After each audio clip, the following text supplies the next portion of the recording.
Ini cocok ini kalau ada Bang Juma ini. Ada ya. Assalamualaikum Bang Juma. Waalaikumsalam warahmatullahi wabarakatuh. Tapi nggak ada jadwal ya Bang Juma sama yang lain? Tadi ada meme bos di MMCI tapi saya kesini. Oh ya.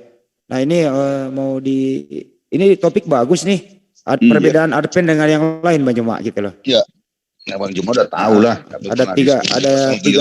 Ada tiga item ini perlu dijelaskan kembali. Kenapa mesti berbeda gitu loh. Iya. Ya, silakan didiskusikan sama Bang Juma. Mungkin yang lain nanti boleh bertanya-tanya. Perbedaan Advent dengan yang Trinitas lah ya pada umumnya. Kalau Advent itu hari raya besarnya itu hari Sabtu, yang umum itu hari Minggu. Kedua, pola makannya itu babi itu nggak boleh, kalau yang umum boleh. Kalau Advent itu sunat harus, yang umum tidak wajib gitu loh Bang Juma. Ada 3 item dulu aja. Iya. Saya rasa nggak ada yang bisa ditanyakan Bang Juma ini. Apa yang mau dipertanyakan? Orang dia bukan Kristen. Maksudnya itu adalah kenapa mesti ada perbedaan di sana. Mungkin Bang Juma ada advis, kok bisa ada berbeda? Sumbernya kan sama dari Bible juga. Iya, nanti dia kan kena marah Pak Martin nanti. Ya nggak apa-apa. Iya. Pak Martin itu Kristen kan dia? Betul. Ya iya. Ya tadi kan Bang Juma yang diskusi sama dia berdebat. Iya, marah dia kalau dibahas kitabnya. Ya iya itu makanya. Dia kan inginnya ya dia membahas kitabnya, abang bahas kitab abang baru dihadapkan ya kan, di mana istilahnya apanya puzzle-nya, titik temunya itu. Kurasa itu keinginan beliau itu. Jadi dengan terdapatnya titik temu itu baru terjadi hubungan silaturahmi. Nah perbedaannya Advent sama yang umum itu Tritunggal, yang hampir sama itu cara memandang Yesus gitu loh. Kalau cara memandang Yesus saya rasa sama semuanya, nggak ada ya? beda, sama. Bapa, Putra dan Roh Kudus sama. Berarti Advent mengenal Tritunggal juga? Ya. Tapi gini dia Bang, supaya nanti kita apa ya? Saya sebenarnya kurang paham kata Tritunggal itu, cuman istilahnya sesuatu yang saya pahami tapi ya seperti sesuatu aja lah gitulah ya. Karena bagi saya itu Tuhan itu Esa gitu. Walaupun ada orang-orang yang menjelaskan tentang keesaan itu melalui ilmu pengetahuan pemahaman keilmuan Tritunggal gitu ya. Oke, kalau gitu kita fokuskan di sini. Sebenarnya yang Esa yang mana sih? Apakah Bapa? Apakah Putra? Esa, atau Roh Kudus yang Esa, atau ketiganya digabung menjadi Esa, kesatuan yang Esa itu? Bagaimana ya? Masuk di situ aja ya. Ya, kalau pemahaman saya, pengertian saya Esa ya, tapi kalau kita nanti berbeda ya, pemahaman arti Esa itu nanti kita bisa kita diskusikan. Kalau pengertian Esa itu nanti berbeda, tapi saya yakin pengertian Esa kita pasti berbeda. Ya. Kalau pengertian saya Esa itu adalah satu kesatuan, gitu loh. Satu kesatuan Bang Juma yang Esa itu. Silakan Bang Juma. Menurut saya. Tapi kalau abang berbeda ya kita nggak akan bisa melanjutkan diskusi gitu loh. Karena nggak ada kesamaan. Pasti berbeda dong. Silakan Bang Juma. Kok Esa itu satu kesatuan Bang Juma? Gimana itu?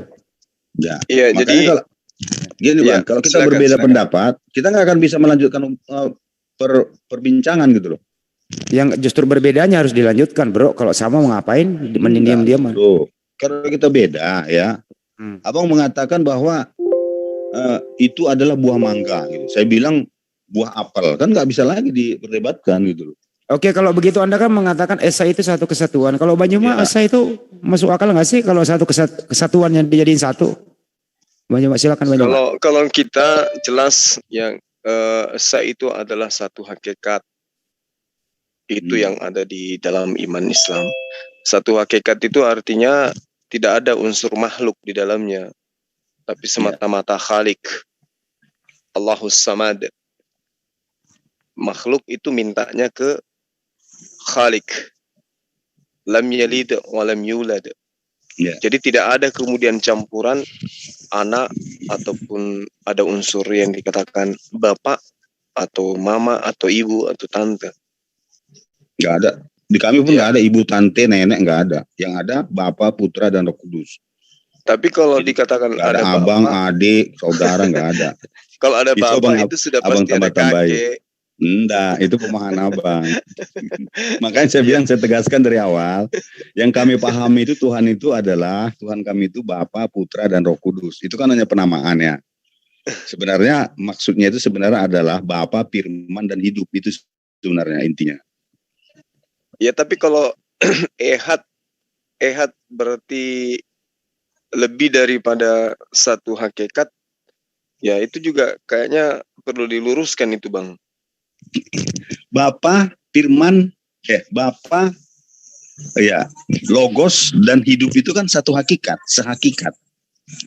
Jadi maksudnya gini Bang, kami tidak akan menyatakan, bentar Bang ya, gini, silakan. Kami tidak akan mengatakan Tuhan itu apabila dia tidak punya pengetahuan atau Logos ya. Kami juga tidak akan mengatakan Tuhan kami itu Tuhan apabila dia tidak memiliki hidup. Itulah yang kami gelar dengan Roh Kudus gitu ya.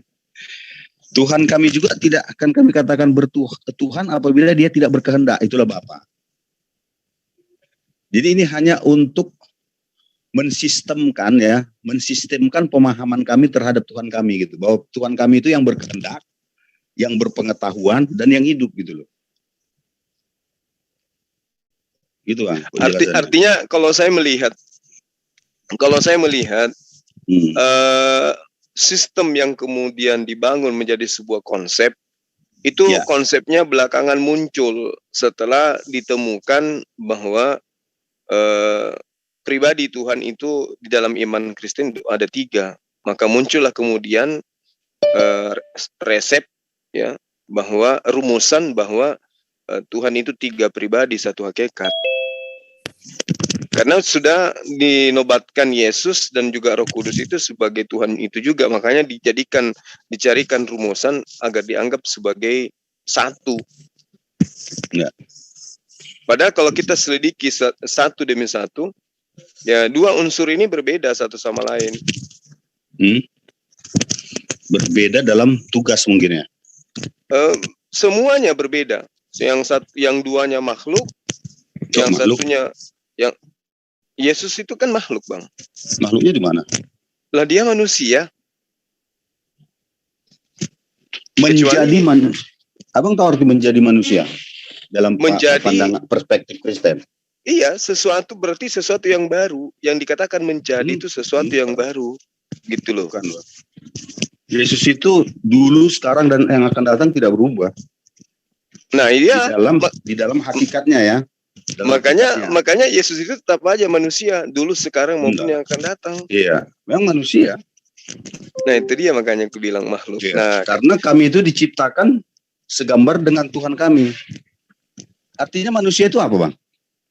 Manusia ya ciptaan. Enggak, iya. Manusia itu menurut Abang aslinya apa sebenarnya sebelum disebut dengan ciptaan? Manusia aslinya adalah makhluk. Kok makhluk? Ya iyalah. Anda ingin mengatakan manusia itu tadinya Tuhan? Manusia itu kan hanya wujud. Terus? Ya sudah. Gambaran itu kan sebenarnya manusia. Makanya marilah kita ciptakan manusia. Berarti manusia itu sebenarnya ada bentuk gitu loh. Iya, tapi kan dia diciptakan Bang. Iya. Tapi yang dengar ya, marilah kita ciptakan manusia. Artinya sebuah bentuk gitu ya. Sebuah bentuk yang adalah makhluk. Dan makhluk itu segambar dengan kita gitu loh. Ada. Paham Abang sampai sini kan? Jadi kalau menurut saya manusia itu adalah wujud. Itu di gambaran. Kitab Kejadian 1 nomor 26 ya? Iya. Ada Abang hafal kan? Iya. Tapi ada orang menganggap manusia itu gimana ya? Ya memang manusia itu ada juga apa gitu loh. Ada juga yang menurut saya seperti Abang bilang tadi betul. Ada juga yang makhluk. Saya kan manusia, saya makhluk memang. Tapi sejatinya manusia itu adalah wujud daripada Tuhan itu sendiri kalau menurut saya ya. Kalau bukan cuma manusia Bang. Kalau kita berbicara mengenai penggambaran, alam semesta ini adalah penggambaran daripada Tuhan. Enggak ada Bang, Tuhan menciptakan alam semesta segambar serupa dengan kita, enggak ada. Nah, ini yang perlu dipahami. Nah, coba Abang tunjukkan ayatnya di mana. Nah, tunggu dulu. Abang. Iya. Ya. Jadi kalau misalnya Abang ini mengatakan bahwa Tuhan itu serupa, dalam arti kata Tuhan itu wujudnya seperti manusia, saya rasa itu keliru memahami itu. Loh, bukan Tuhan, Bang, yang seperti manusia. Kita yang seperti Tuhan, manusia seperti Tuhan menurut perspektif Kristen. Jangan Abang bilang Tuhan seperti manusia, jangan. Kebalik nanti. Sama aja kan? Enggak. Apa beda? Beda, Coba Anda ilustrasikan ke saya. Tuhan sama dengan manusia. Bukan sama. Silakan. Manusia menurut gambar Tuhan. Bukan Tuhan menurut gambar manusia, bukan, nanti terbalik lah. Iya. Ya sudah, itu yang perlu saya tambahin. Nah, kalau saya melihat pernyataan di dalam Kejadian 1 nomor 26 itu, saya cenderung menggunakan terjemahan lama, Bang. Silakan aja, Bang, enggak ada masalah. Iya, bahwa di terjemahan lama itu kan diterangkan, mari maka firman Allah, baiklah kita menjadikan manusia atas peta dan atas teladan kita, supaya diperintahkannya segala ikan yang di dalam laut, unggas di udara, dan segala binatang jinak yang seisi bumi. Maksudnya gini. Yang 27-nya Abang baca, enggak Abang 27-nya supaya nanti klimaks dia. Oke, 27, maka Allah menciptakan manusia itu menurut gambarnya. Menurut gambar Allah diciptakannya dia, laki-laki dan perempuan. Jadi Allah menggambarkan, Allah memiliki gambar, memiliki sketsa, memiliki contoh, lalu kemudian ini loh, Bang. Sama kalau begini, sama kalau saya mengatakan begini, marilah kita membangun gereja segambar dengan gambar kita. Apakah Anda ingin mengatakan bahwa kita ini bentukannya gereja? Ya. Ayo. Jadi gini dia, coba Abang bahasa aslinya memang ada image. Tetapi yang lainnya itu kan menurut gambar dia gitu loh. Iya, saya paham. Jadi Tuhan itu punya rancangan, punya perencanaan, punya rancangan gambar tentang jadinya begini dia, marilah manusia. Kita gambar. Iya.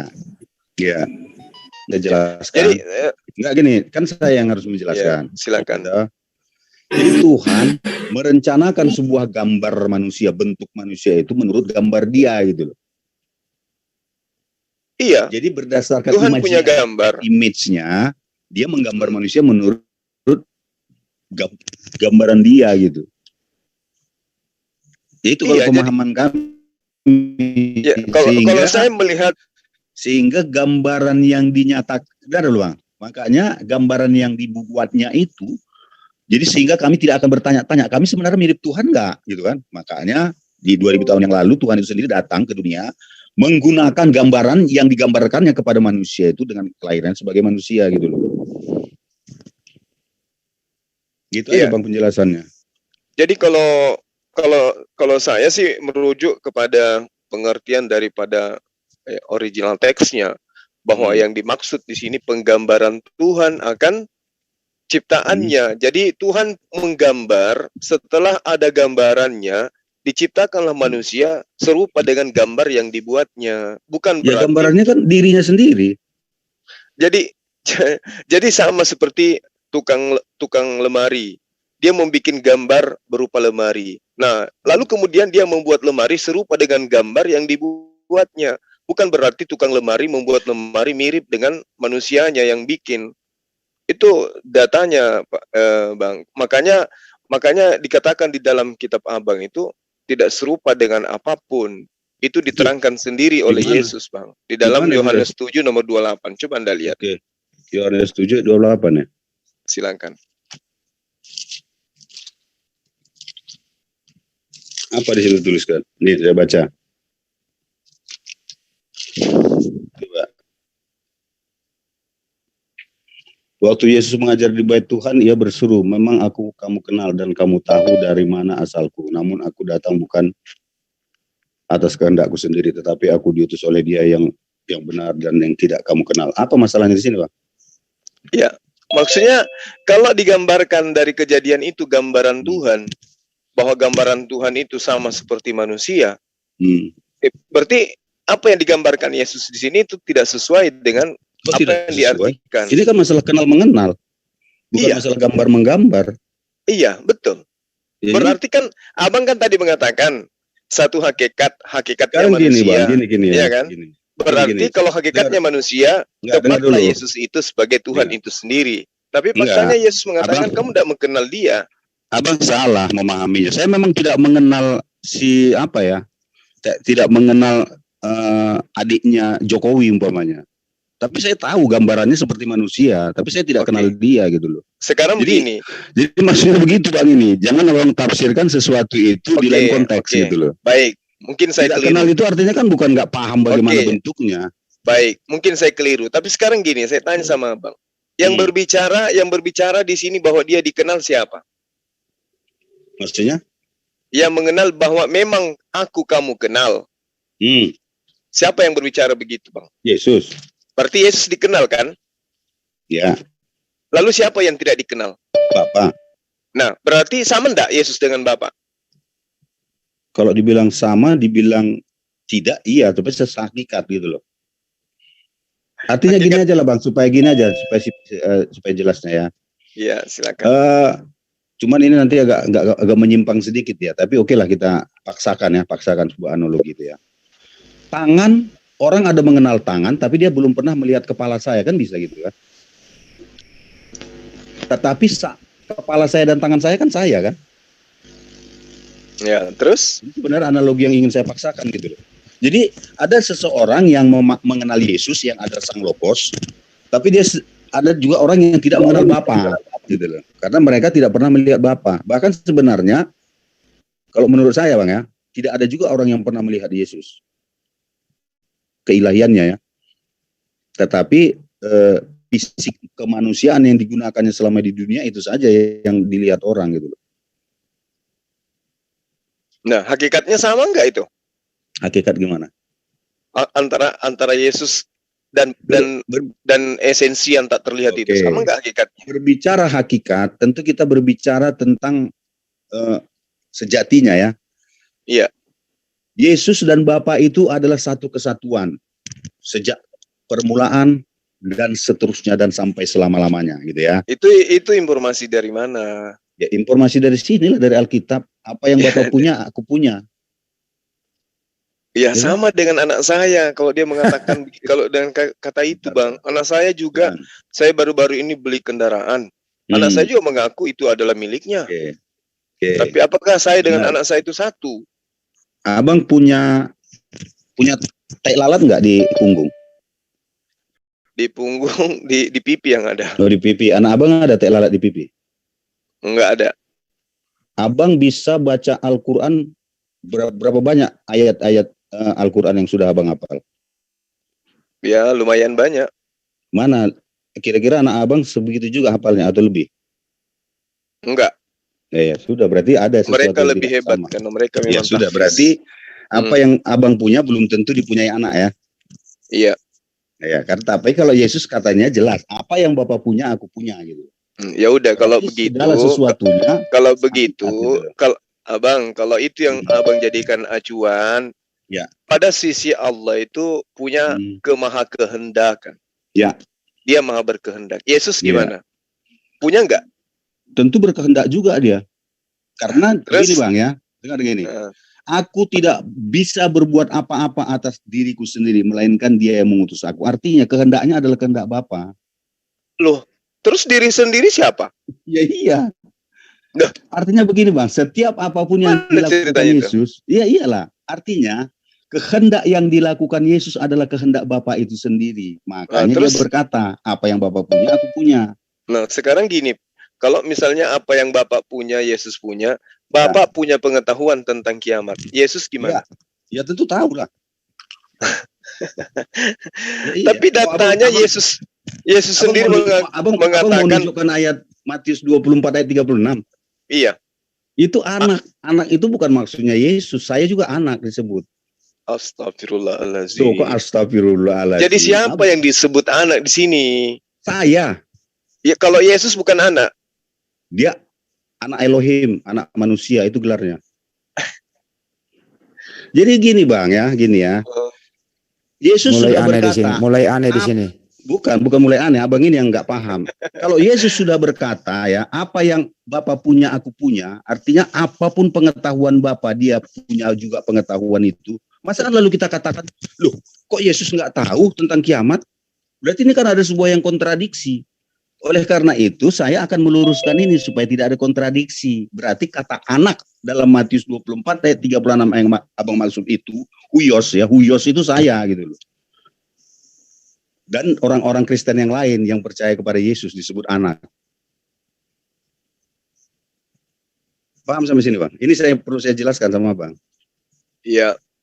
Jadi ya, maksudnya clear, ya? maksud Abang ini Yesus tahu hari kiamat gitu. Tahu. Lalu datanya yang mengatakan bahwa dia tidak tahu gimana? Yang di mana dikatakannya aku tidak tahu hari kiamat?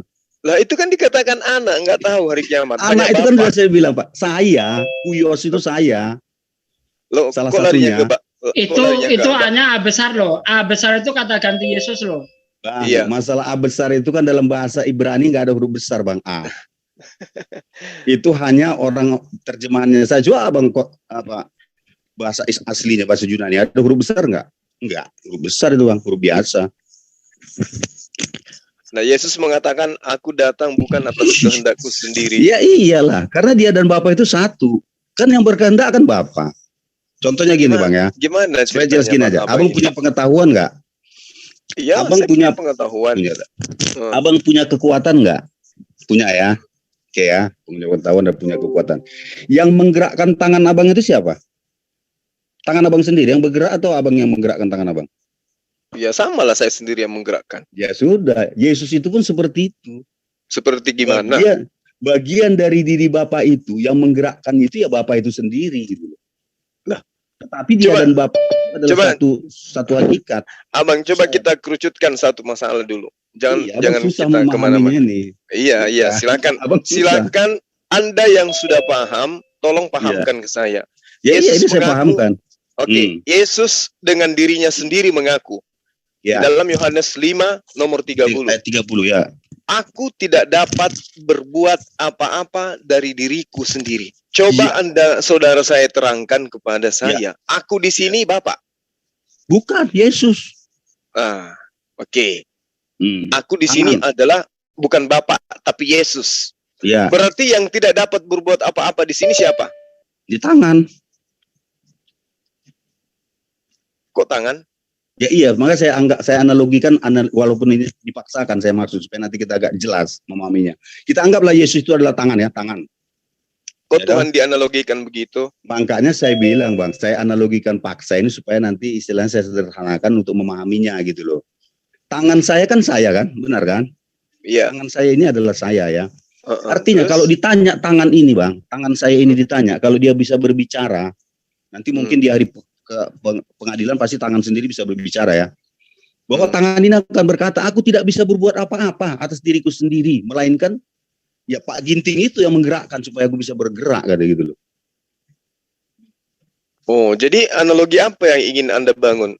Ya itu kan udah jelas analoginya, apa lagi yang mau dibangun? Artinya Anda ingin menganalogikan bahwa tangannya Tuhan Anda itu nusul ke bumi gitu. Nah, itulah istilahnya lah. Nah, kalau Anda sebenarnya logos. Kalau Anda menganalogikan seperti itu, sangat disayangkan Yesus mendudukkan dirinya tidak seperti itu.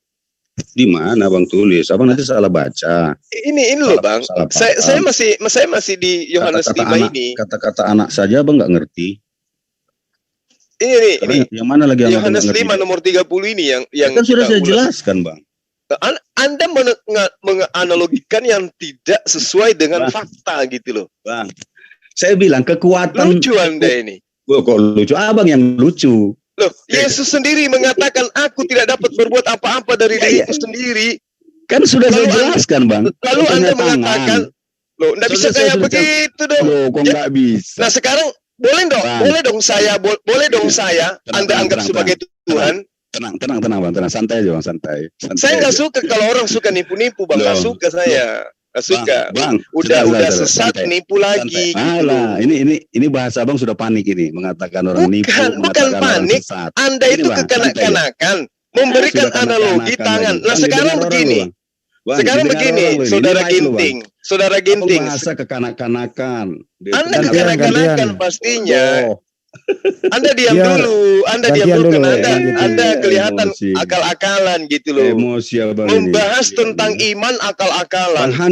Bang Handi, tolonglah ditertibkan. Ya ini gantian bicaranya makanya. Anda yang tidak mau diam, Anda mengakal-akali ajaran Yesus. Bang Juma dulu sebentar, Bang Juma bicara dulu. Anda itu ngotot gitu. Anda ketika saya kasih data, Yohanes 5 nomor 30, aku tidak dapat berbuat apa-apa dari diriku sendiri. Anda menganalogikan Yesus itu tangan. Terus Bapak siapa Bapak di sini? Kepala, mulut.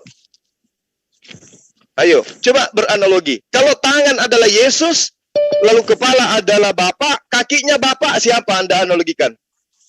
Musa. Yang kiri Abraham. Pantatnya siapa? Daud. Tidak bisa Anda menganalogikan Tuhan dengan makhluk. Karena Tuhan itu Tuhan, bukan makhluk. Nggak bisa Anda analogikan.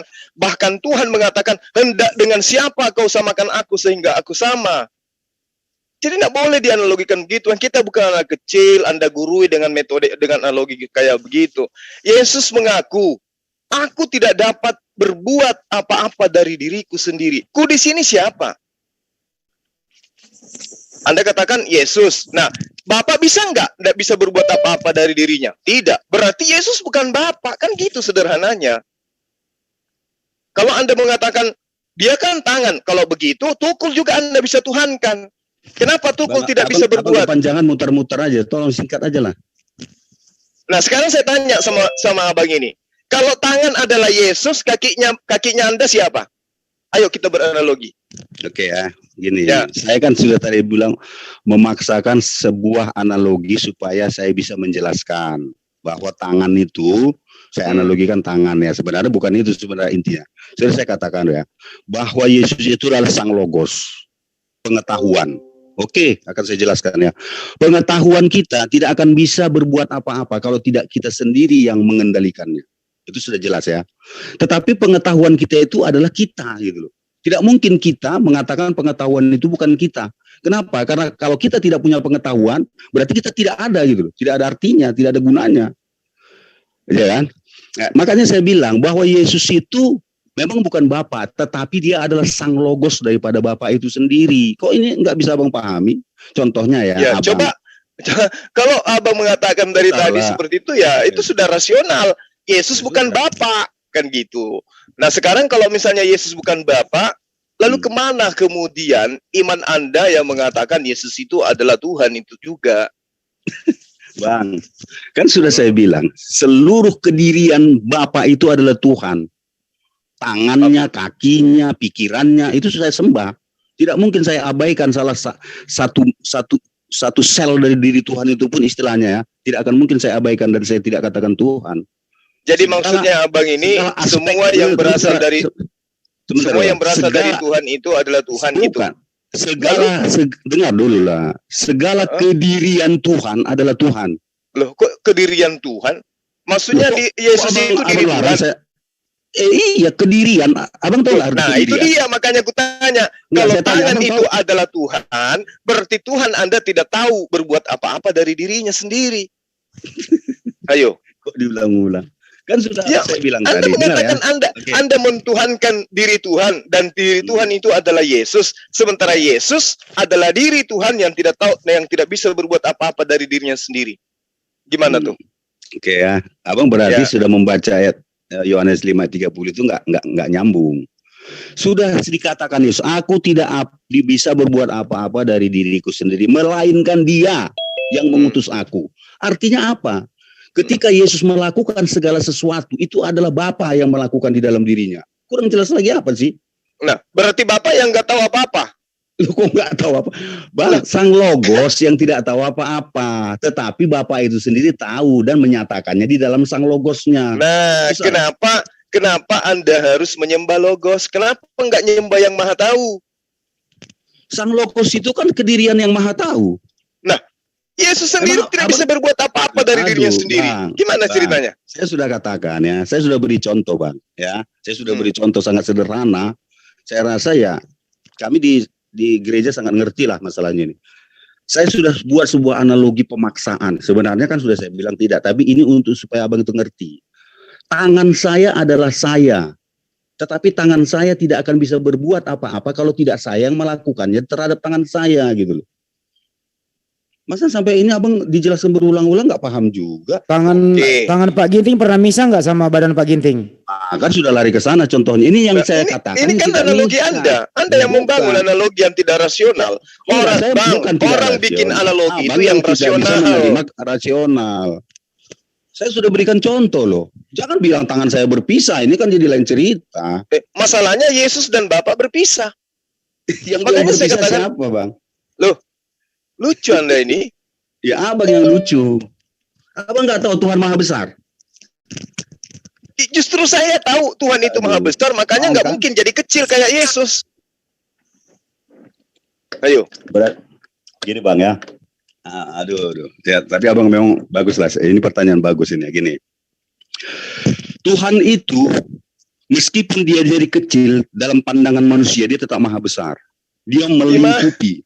Dengar dulu lah Bang, itulah disebut dia Maha Kuasa. Beda dengan manusia Bang. Manusia ini kalau ada di kota A, dia tidak akan ada di kota B. Tetapi Tuhan tidak demikian loh Bang. Tuhan itu ada di kota A dan kota B, kota C, dan di kota-kota manapun dalam saat yang bersamaan.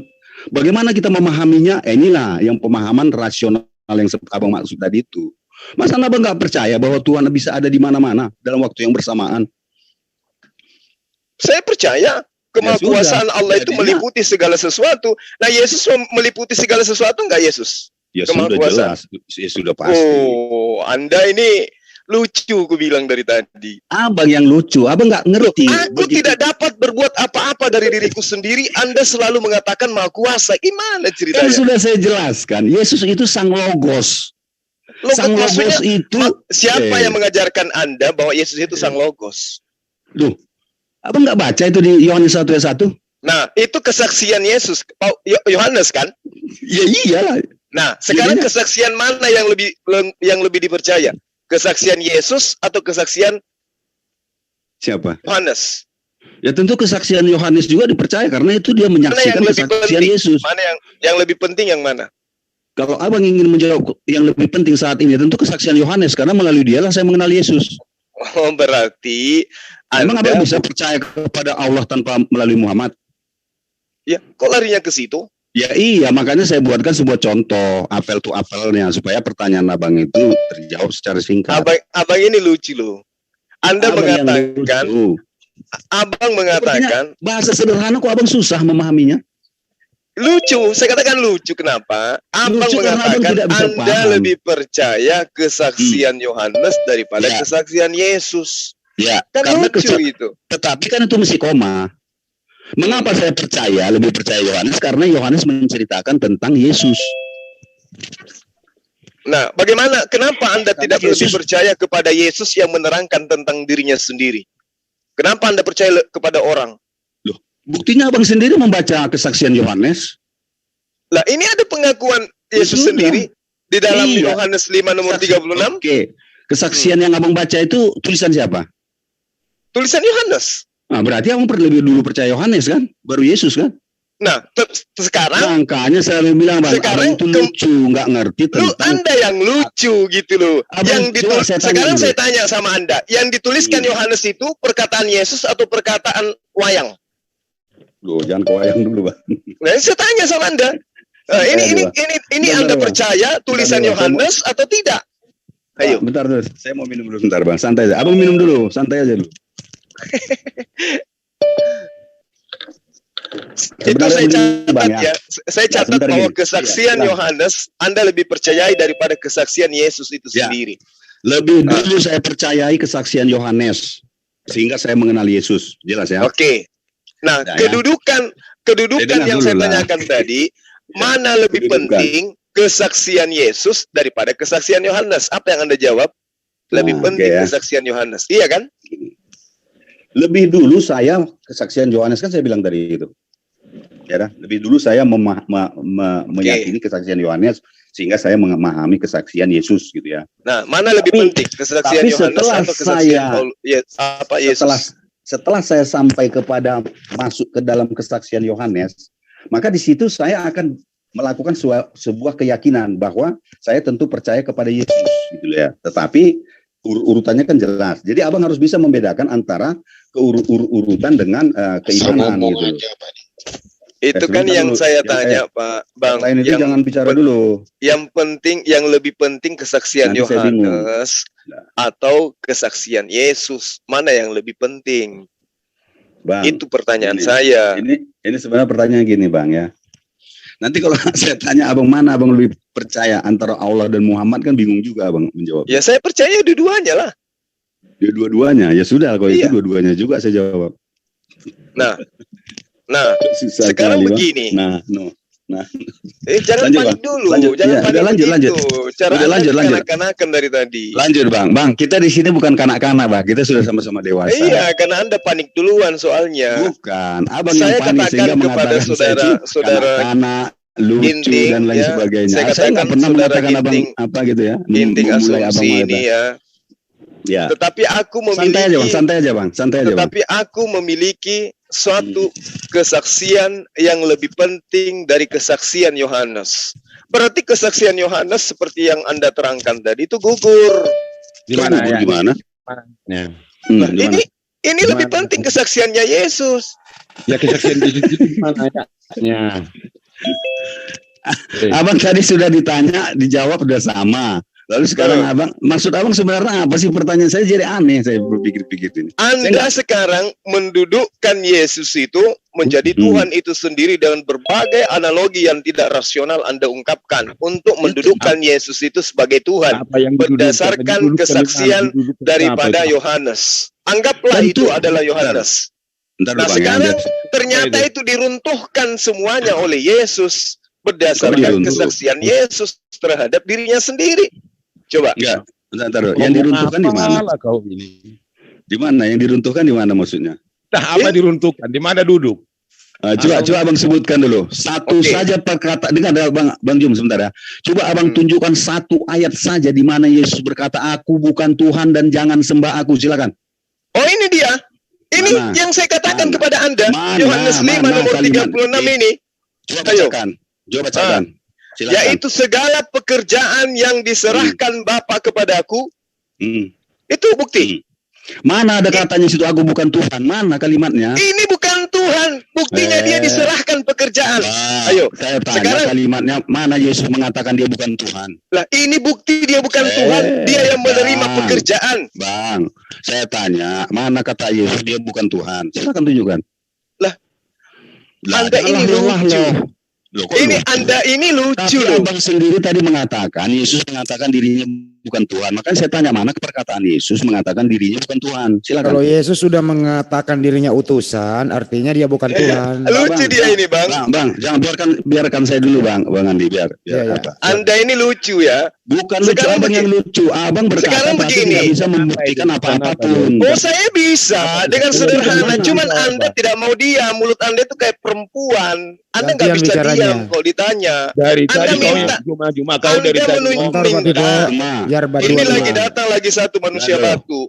Biar Pak Juma dulu. Saya yang ditanya. Juga tenangkan dulu Bang Andi. Saya bicara ya, Bang Juma. Saya yang ditanya. Dengar dulu lah, biar saya jelaskan. Kalau kita Bang Andi diatur waktunya 2 lawan 1. 3 menit. Mereka 1 menit setengah 1 orang.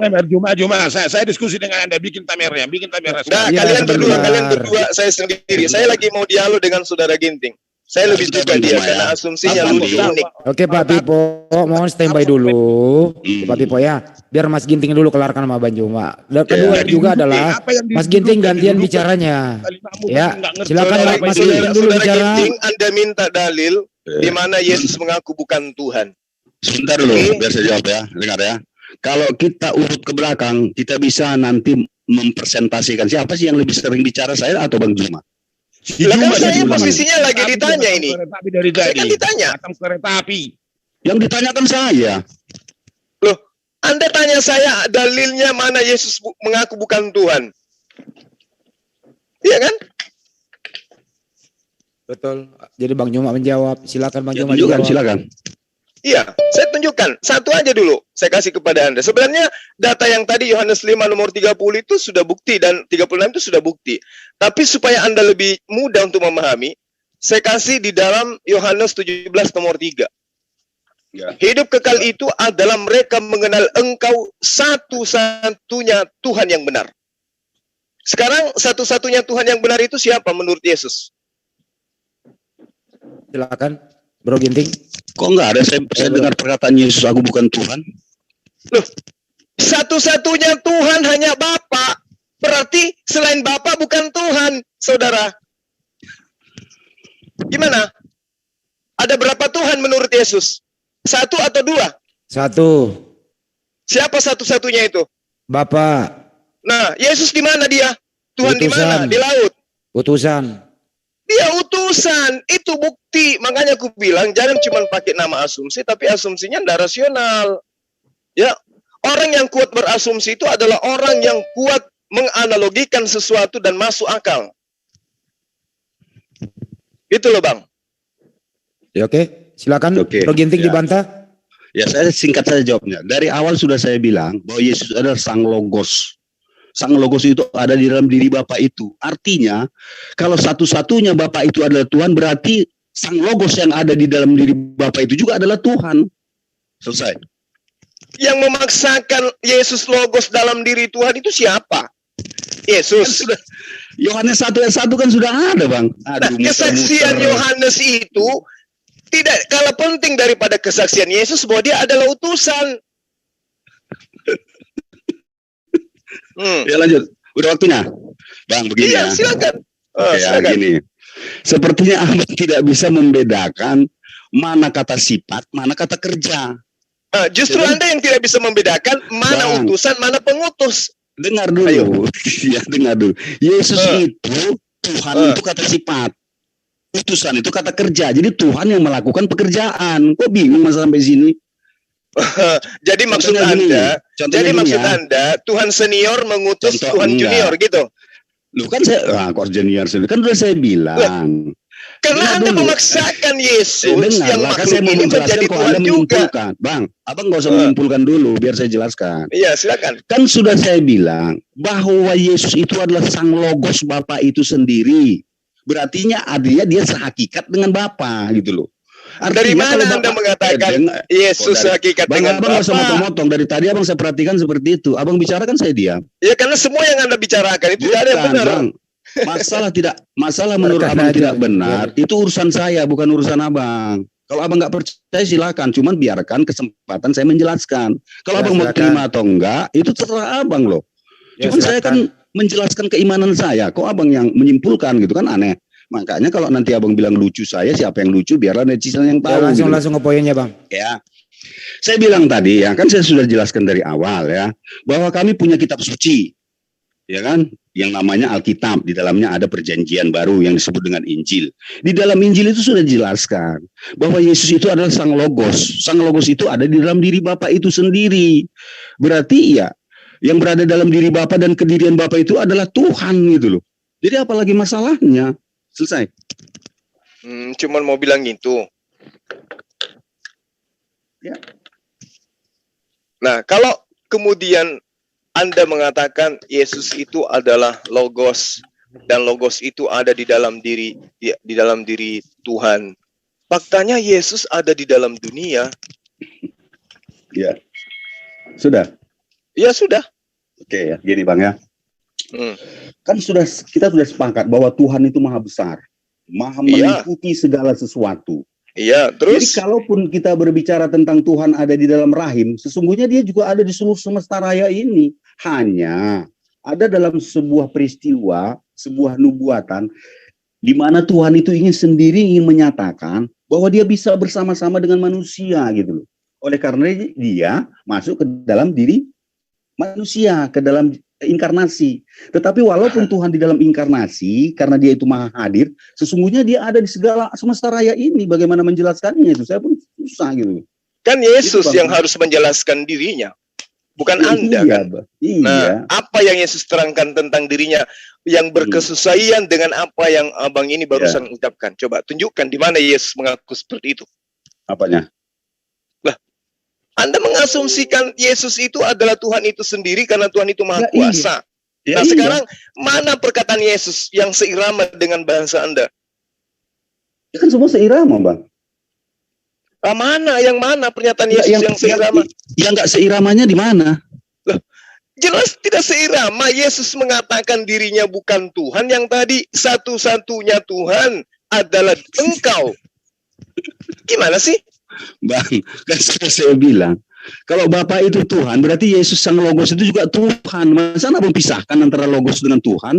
Nah, disinilah imannya Anda yang bekerja, akal Anda mati gitu. Iman Anda sedang bekerja, akal Anda nggak berfungsi. Di dalam pernyataan Yesus itu, dia mengatakan dirinya utusan. Aduh, gimana sih ya, Bang?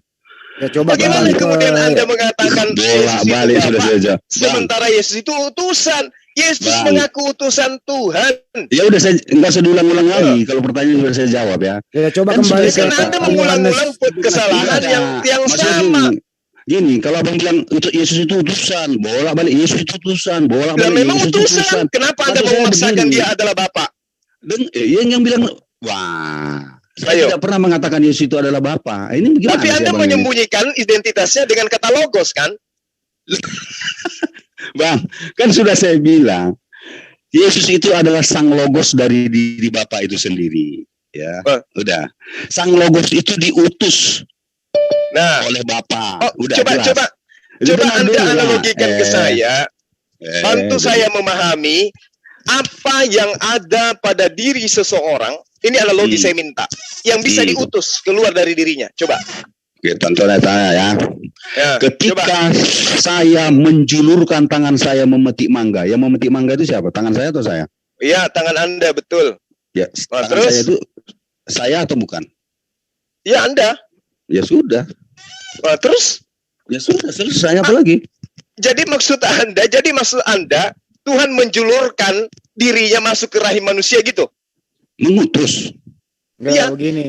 Lucu Anda Begini ini. Pak. Bagaimana kemudian Anda bisa menganalogikan dengan gaya seperti itu? Ya itu makanya akal Allahu abang Akbar. akal abang kurang berkembang. Enggak begini sehingga mestinya tidak gini. bisa. Maaf saya potong. Waktu analogi mangga, Ih, ngeri kali tangannya lah. memetik mangga, artinya Jadi ginting merinding memetik saya mangga. lihat konsep agama. Merinding. Jadi kalau Yesus Ngeri. turun ke dunia, Benar-benar Bapak juga ikut turun ke menyesatkan. dunia. Ngeri kali agamanya orang ini. Ya, ngeri. Kalau Yesus turun ke Tentu, dunia, Abang. Nah, Yesus juga Bapak juga turun. enggak, Bapak kan di surga. Berarti Tapi Bapak juga berpisah ada di di sini, seluruh Bro. semesta raya. Berpisah. Begini, Bang. Analogi mau Begini. metik mangga nggak kena. Begini Kakinya ya, di mana sebenarnya. pada saat itu? Begini, Mangga, biar- kakimu siapa di situ Nah, di sisi nah, Tuhan itu. gitu. Abang sudah membentuk sebuah Tuhan yang ada. Loh, Soalnya Tuhan, Anda ini lucu. Anda menganalogikan Tuhan Yesus dengan kepala Anda dengan tangan Dengar. Anda. Kakinya Dengar. di mana gitu loh. dengar dulu, dengar. Kaki Kita Anda yang bukan- ambil yang berangkat ke Bang pohon Andi, ini mangga cakapnya itu terlalu siapa banyak. Nanti gitu. dibilangnya aku juga yang ngomong cakap ya kan. Ya. Gini ya. Ngeri saya kali bilang lah ya. agama Anda Nah, ini, kan? betul. Iya nih. Bang, nggak usah Ngeri. ngeri-ngerian. Ih, merinding Nggak usah. saya dengar Nggak analogi usah Anda. mengeri-ngerikan. Nggak usah lah. Nggak Saya apa-apa, juga Bang. nggak akan mengatakan agama abang ngeri. Nanti kan itu nggak bagus. Ya. Merinding saya Nggak betul. Kalau abang nggak bisa diskusi dengan baik, nggak usah diskusi. Ya. Anda Oke, yang kita tidak bisa diskusi dengan santai. diskusi. Bang, Saya kalau begini bang ya, saya beri kesempatan ya bicara. Ya. Kalau kita berdiskusi dengan baik, segala perbedaan orang jangan kita rendahkan gitu, jangan kita ejek. Nggak usah lah kita saling mengejek di sini. bukan saya mengejek, saya Ya, merinding abang aja bilang dengan ngeri konsep kali Anda. agama merinding. Bagaimana Ngeri kalau bagi bilang saya. Aduh. Ngeri bagi saya dengan Ah. konsep analogi yang Anda Dengar utarakan dulu, Bang. tadi mengenai Tuhan. Dengar dulu bang. Kalau abang tidak sependapat boleh. Oh saya sepertinya kok kurang pendapat ya Pak Ginting. Saya rasa kata-kata itu lebih Oh bijak. itu kalau berbicara dengan anak-anak yang Dengar, dengan logikanya sehat. Bang, Gitu saya loh. ini bukan anak-anak bang. Mungkin saya Ya lebih justru tua dari karena abang. itu saya mengatakan Ya. orang Oleh tua karena kayak itu- Anda analoginya kayak begitu, saya merinding jadinya. Dengar dulu bang. Kalau abang punya sedikit adat istiadat, saya Alah. memanggil abang loh. Saya senantiasa manggil abang loh. Dari Walaupun tadi juga tahu. saya panggil Anda abang. Bang Andi, abang bisa jelaskan bagaimana emosional kawan saya diskusi kan? Enggak gini. Kok saya Bahwa- jadi emosional? Ya Nggak ada jelas emosi. lah. Ya jelas Iya. ngeri apa kayak anak-anak itu bang. Ih, Balik ngeri, ke analogi aja, analogi kembali. Anda itu ngeri kali. Aku bilang. Masalah analogi saya itu masalah mau ngeri dan tidak tahu saya mengucapkan. Ya itu hak saya juga dong. Namanya saya berdialog dengan Anda, bukan berdialog dengan tembok. Makanya kalau kasih analogi itu yang rasional dong. Tapi kan abang rahmatan lil alamin. Apa masalahnya? Justru karena ini saya ajarkan Anda, karena ini adalah rahmat. Rahmat apa, Bang? Mengejek orang bukan rahmat, Bang. Masa saya mengejek Anda? Saya merinding aja mendengarkan. Ketika saya tanya kepada Anda, coba Anda utus bagian diri Anda kepada, coba Anda utus diri Anda. Apa yang Anda analogikan? Apa yang Anda analogikan? Saya mengutus tanganku mengambil mangga. Ini analogi apa ini? Saya minta Anda menganalogikan. Anda mengutus badan apa yang ada pada diri Anda. Anda mengutus tangan Anda. Maksudnya gimana Anda mengutus tangan Anda untuk mengambil mangga? Emang tangan Anda bisa bergerak sendiri tanpa Anda ikut ke sana? Gini, abang Anda yang tercinta, yang paling ganteng, santai saja, nggak usah emosi. Saya dari tadi santai. Enggak lah, abang nggak santai. Oh, memang gaya saya kayak begini. Bukan. Oke, kembali ke materi, kembali ke topik. Lanjut. Bang, ya gini. Di dalam perdebatan ini kita tidak akan pernah dapat temu titiknya, itu sudah jelas. Betul, karena Anda asumsinya dengar dulu, abang, saya belum dengar gitu. Gimana itu Bang Andi? Betul itu. Kalau abang ini nggak bisa diskusi, lebih bagus nggak usah kita. Ya udah, silakan. Nah, ini kita sudah diskusi. Kenapa Anda takut kalau saya menjawab di pembahasan Anda? Abang tidak memberi kesempatan saya untuk menjelaskan apa yang saya pahami. Ini masalahnya, Bang. Abang yang ganteng, yang baik hati, yang sering menang. Silakan. Santai aja. Silakan. Ya, gini ya. Saya ketika berdebat, Bang, ini sedikit ya penjelasannya. Ketika saya berdebat, satu yang pasti saya pahami, bahwa lawan debat saya tidak akan pernah sependapat dengan saya. Oleh karena itu saya akan hanya menjelaskan tentang apa yang saya pahami. Itu saja sebenarnya. Tapi kalau kira-kira lawan diskusi atau kawan debat saya tidak memahaminya, ya itu saya juga tidak akan memaksakan. Oleh karena itu kan dalam hal ini kan tidak ada harus begini harus juga tidak. Saya hanya menjelaskan bahwa Yesus itu adalah Sang Logos. Sang Logos itu ada di dalam diri Bapa itu sendiri. Berarti dia sehakikat dengan Bapa. Demikian juga Roh Kudus. Lalu bagaimana menceritakan tentang Yesus yang menjadi manusia itu pemahamannya tentu harus dengan pemahaman yang lebih jauh. Kenapa? Karena Tuhan itu bisa meliputi segala ciptaan gitu loh. Jadi kalaupun Yesus ada di dalam jasad fisiknya itu, dia juga bisa ada di mana-mana karena dia adalah Maha Hadir. Makanya dia berkata di dalam Matius 18 ayat 20, di mana 2-3 orang berada di dalam namaku, maka aku ada di tengah-tengah mereka. Ini adalah bukti bahwa Yesus itu memang bisa ada di mana-mana gitu. Bagaimana kita memahami Tuhan bisa ada di mana-mana? Ya, itu Tuhanlah yang tahu menurut saya begitu, Bang. Silakan, Bang. Nggak ada yang perlu saya tanggapin ya kan? Karena kalau saya tanggapin ya percuma, Anda akan membantah semuanya. Ya biarkan aja Anda ngomong. Bicara apa sesuka hati Anda mau bicara apa silakan. Oke, terima kasih kalau begitu, Bang. Pertanyaan lagi yang Anda ingin jajakan di sini? Loh, kok ingin jajal? Abang kan saya beri kesempatan untuk Anda bertanya. Kan enggak mau. Anda enggak mau kalau saya bantah. Anda maunya nyerocos saja sendiri mengajarkan iman Anda, ya sudah silakan. Ya udah Abang, kalau mau bertanya lagi saya jawab. Apa yang Anda jawab? Enggak ada yang Anda jawab. Kembali ke analogi Bang Juma. Waktu Bro Ginting mengambil mangga dengan tangannya, Bro Ginting, apakah badan Anda ikut semua? Atau tangan dimana aja yang mangganya di mana, Di? Sebentar dulu Pak Pipo. Aduh kacau lah. Ini analogi Anda itu kayak mana-mana lah, pandai-pandai sikit lah. Nah, ini analogi aja mengatakan Pak begitu. Pipo kacau deh. Kacau Pak Pipo. Kacau Pak Pipo, jangan dikacauin dulu Pak Pipo. Standby dulu ya. Pak Pipo aja ngaku itu kacau. Gini, sebentar. Enggak, Pak Pipo bukan bilang kacau, bukan. Gini ya, saya ini menganalogikan sebuah pekerjaan, bukan sebuah fisik. Kan itu saya. Ketika Yesus diutus, ya kan, diutus ke dunia, dia juga adalah Tuhan gitu loh. Itu yang saya maksud, cuman bekerja untuk sebagai utusan. Apa yang dilakukannya? Tentu untuk menggenapi seperti yang tertulis dalam Matius 5 ayat 17. Kan itu saja dia. Oke, Yesus dia adalah utusan, tapi dia adalah Tuhan, Bang Juma. Tapi dia bekerja sebagai utusan. Itu intinya Bang Juma. Silakan. Di mana buah mangga itu tadi? Di. Ini Pipo, bentar ya. Ini analogi nggak benar ini. Pipo sebentar ya. Kembalikan ke Bang Juma. Dia sebagai silakan. Dia sebagai utusan, dia sebagai Tuhan Bang Joma, tapi memposisikan dirinya sebagai utusan. Itu intinya, silakan. Bukan sebagai Tuhan, dia adalah Tuhan yang melaksanakan tugas sebagai utusan. Iya, gitu. dia Tuhan sendiri, tapi sebagai berfungsi sebagai utusan. Silakan Bang Joma. Iya, silakan. Iya. Lalu Tuhan ini ketika dia mengutus dirinya, dia mengatakan, mengutus logos, jangan mengutus dirinya. apa sih? Yesus itu Tuhan atau bukan? Abang membuat sebuah framing yang tidak sesuai dengan apa yang saya sampaikan. Loh, itu Yesus itu Tuhan atau bukan? Ya Tuhan. Hah? Tuhan kan sudah dibilang berulang kali Tuhan. Abang tanya lagi. Loh, itu makanya aku bilang, aja. Tuhan Anda ada berapa sebenarnya? Bang, abang tadi mengatakan mengutus dirinya. Itu yang jadi pertanyaan. Saya bilang, Bapak mengutus sang logos. Gitu loh kalimatnya. Lah, maksudnya gimana itu Bapak mengutus sang logos? Gimana? Tadi Anda mengatakan analoginya, tangan Anda adalah Anda. Berarti ketika tangan Anda diutus itu Anda switch juga kan? Kenapa sekarang Anda mengatakan bukan Tuhan yang diutus tapi logos?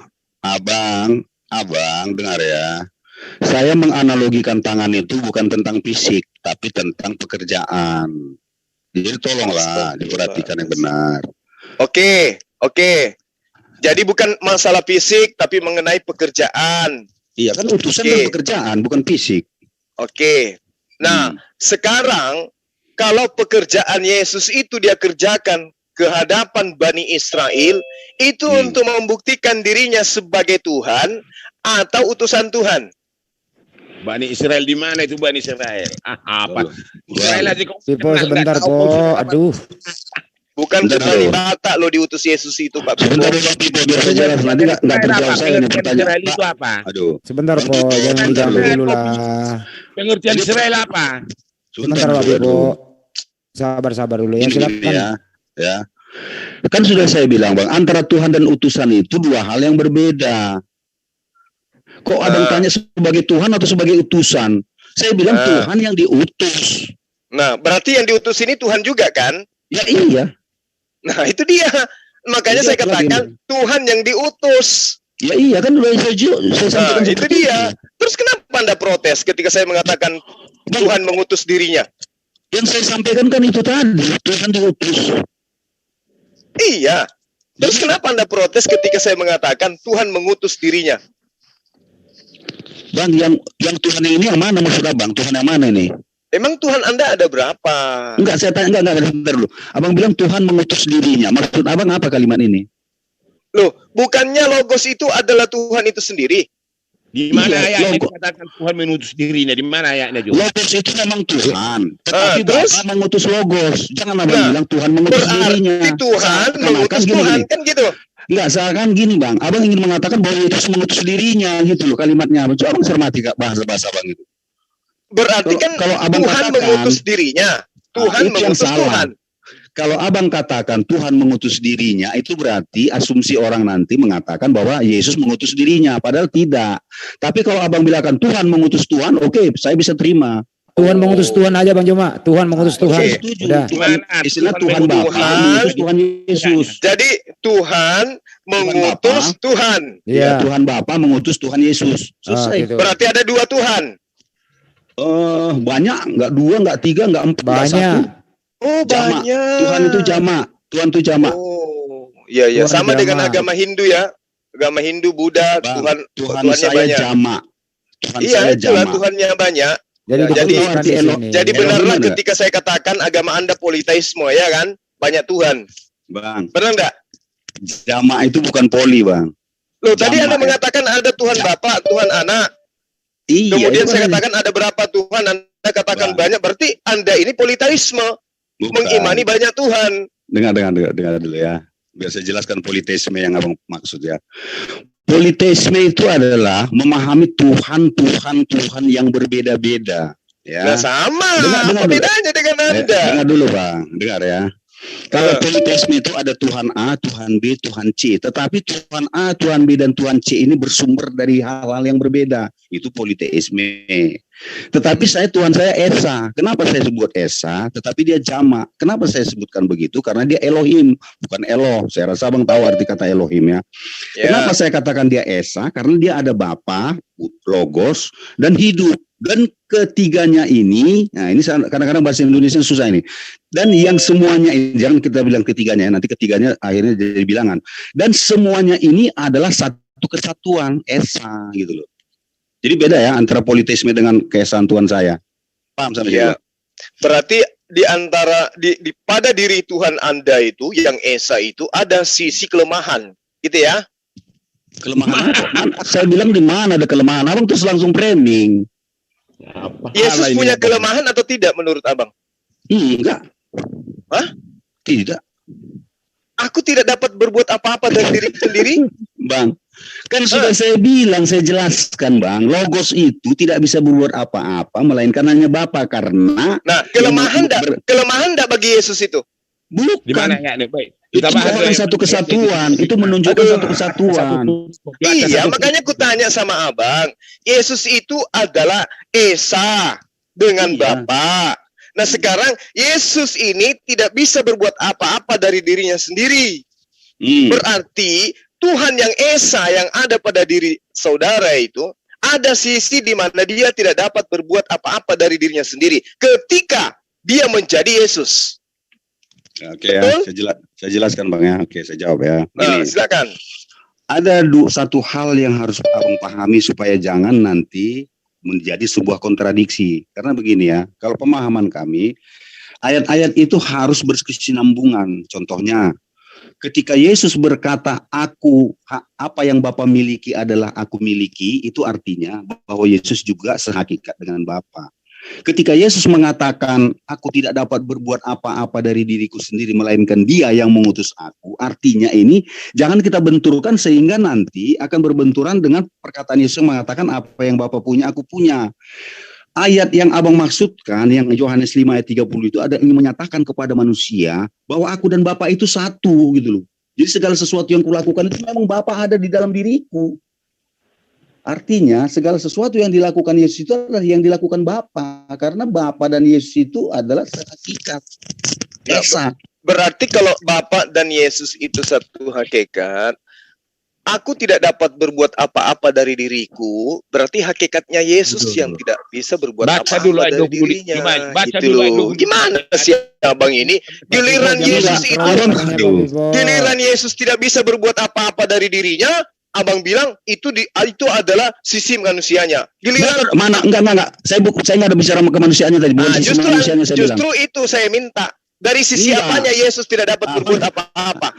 Abang nggak usah memancing saya ke situ, makanya saya tidak akan menjawab ke situ. Abang sudah mulai. Sisi apanya yang Yesus? Makanya kan dari tadi ku katakan, pada sisi Tuhan Anda yang esa ada pada dirinya ketidakmahakuasaan. Anda tanyalah saya yang mana pada saat dia menjadi Yesus. Abang nggak usah abang menjawab, nggak usah.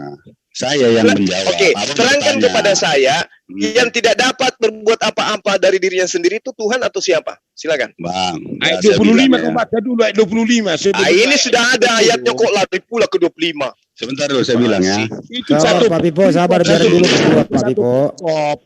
Supaya kamu memahami yang 31 perikop itu, bro. Iya, satu perikop mau satu periuk. Ini dulu bahas. Yohanes 5 nomor 30. Siapa yang tidak bisa berbuat apa-apa dari dirinya sendiri?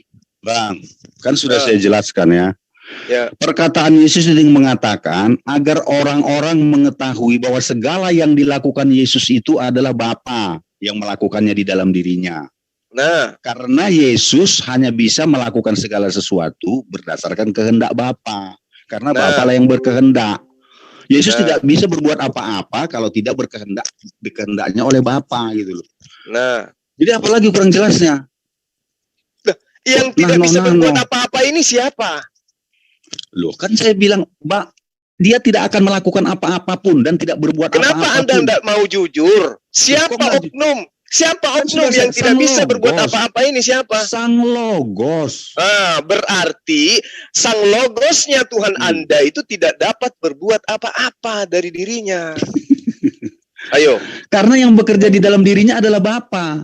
Nah, itulah. Akui aja bahwa pada Tuhan Anda ada esensi yang tidak bisa berbuat apa-apa dari dirinya. Benar nggak itu? Bang, itu kalimatnya ingin menjelaskan bahwa dia berbuat Bapa yang ada dalam dirinya. Sekarang ginilah Bang ya, saya tanya dulu. Kira-kira Tuhan menciptakan alam semesta ini dengan firman-Nya kan? Betul. Lalu betul, termasuk Yesus. Yesus juga dicipta dari firman. Nggak usah ke sana dulu. Nanti. Makanya Anda setengah mati memperjuangkan itu. Bukan. Abang tidak memberi kesempatan saya untuk menjelaskan secara clear ya. Ini masalah dia Bang ya, gini ya. Tetapi saya tanya dulu sama Abang. Kira-kira firman itu bisa berbuat sesuatu apa tidak? Tidak. Tidak. Lalu firman itu kira-kira bukan Tuhan itu sendiri atau bagaimana? Tergantung firman yang mana yang Anda maksud. Saya kan sudah ini saya tanya dulu. Firman yang menciptakan. Firman yang mana yang Anda maksud? Firman yang menciptakan alam semesta ini Tuhan atau tidak? Yang menciptakan alam semesta ini adalah Tuhan, betul. Firman yang karena Tuhan kan menciptakan segala sesuatu dengan firman-Nya ya. Iya, betul sekali. Sekarang firman yang menciptakan itu Tuhan atau tidak? Tuhan. Ya sudah, selesai. Terus? Udah sudah selesai. Ya sudah, terus apa lagi? Apa yang Anda ingin? Yang saya tanya iya, saya ngerti, saya sudah tamat kalau itu. Yang saya tanya Yesus. Udah. Bos, yang saya tanya Yesus, Bos. Aku tidak dapat berbuat apa-apa dari diriku sendiri. Ini siapa ini, Bos? Yang tidak bisa berbuat apa-apa ini siapa ini? Firman. Udah pada pandai kau udah. Kan saya ulangi ya, Pak Tito dengar ya. Jangan gitu dong. Bang Juma, dengar. Jangan gitu dong, dengar ya. Tuhan bisa Tuhan menciptakan dengan dia berfirman. Ketika dia berfirman dengan apapun itu tercipta. Firman itu Tuhan. Udah kau katakan tadi firman itu Tuhan. Dia memang betul. Kalau yang dimaksud yang pencipta, makanya ku tanya dari awal, Pipo. Makanya saya tanya, firman yang mana yang Anda maksud? Ternyata yang Anda maksud adalah yang menciptakan. Maka yang menciptakan itu adalah Tuhan. Tapi kalau Yesus, Pak Pipo, itu bukan firman, Pak Pipo. Yesus itu manusia, Pak Pipo. Buka akal sehatmu, Pipo. Firman itu bukan Yesus. Jangan kayak ular kalian, ya. Yesus itu manusia, bukan firman. Hayo, makanya saya katakan, siapa yang tidak dapat berbuat apa-apa dari dirinya sendiri? Yesus. Masakan iya kehendak Bapa itu tidak bisa berbuat apa-apa? Ayo. Minum. Di situ yang minum dulu. Bentar, saya jelaskan. Minum ketuban kuda, Pak Pipo, supaya bisa berpikir. Bentar, saya jelaskan ya. Jelaskan lagi, Anda malah mengaburkan, bukan menjelaskan. Kau akui tadi firman itu Tuhan. Ya udah firman itu. Saya mengakui Pipo bahwa yang menciptakan itu adalah Tuhan. Ketika Anda mengatakan firman itu sang pencipta, maka saya katakan itu adalah Tuhan. Tapi kalau yang Anda maksud Yesus itu 100% ciptaan. Itu loh, Pak Pipo. Mau Anda jebak saya seperti apapun nggak bisa Anda menjebak saya. Yang ngoceh kau, udah kau katakan tadi firman itu Tuhan. Nenekmu kiper, Pipo. Yang saya maksud Tuhan itu adalah pencipta. Putar videonya, saya ambil alih dulu ya.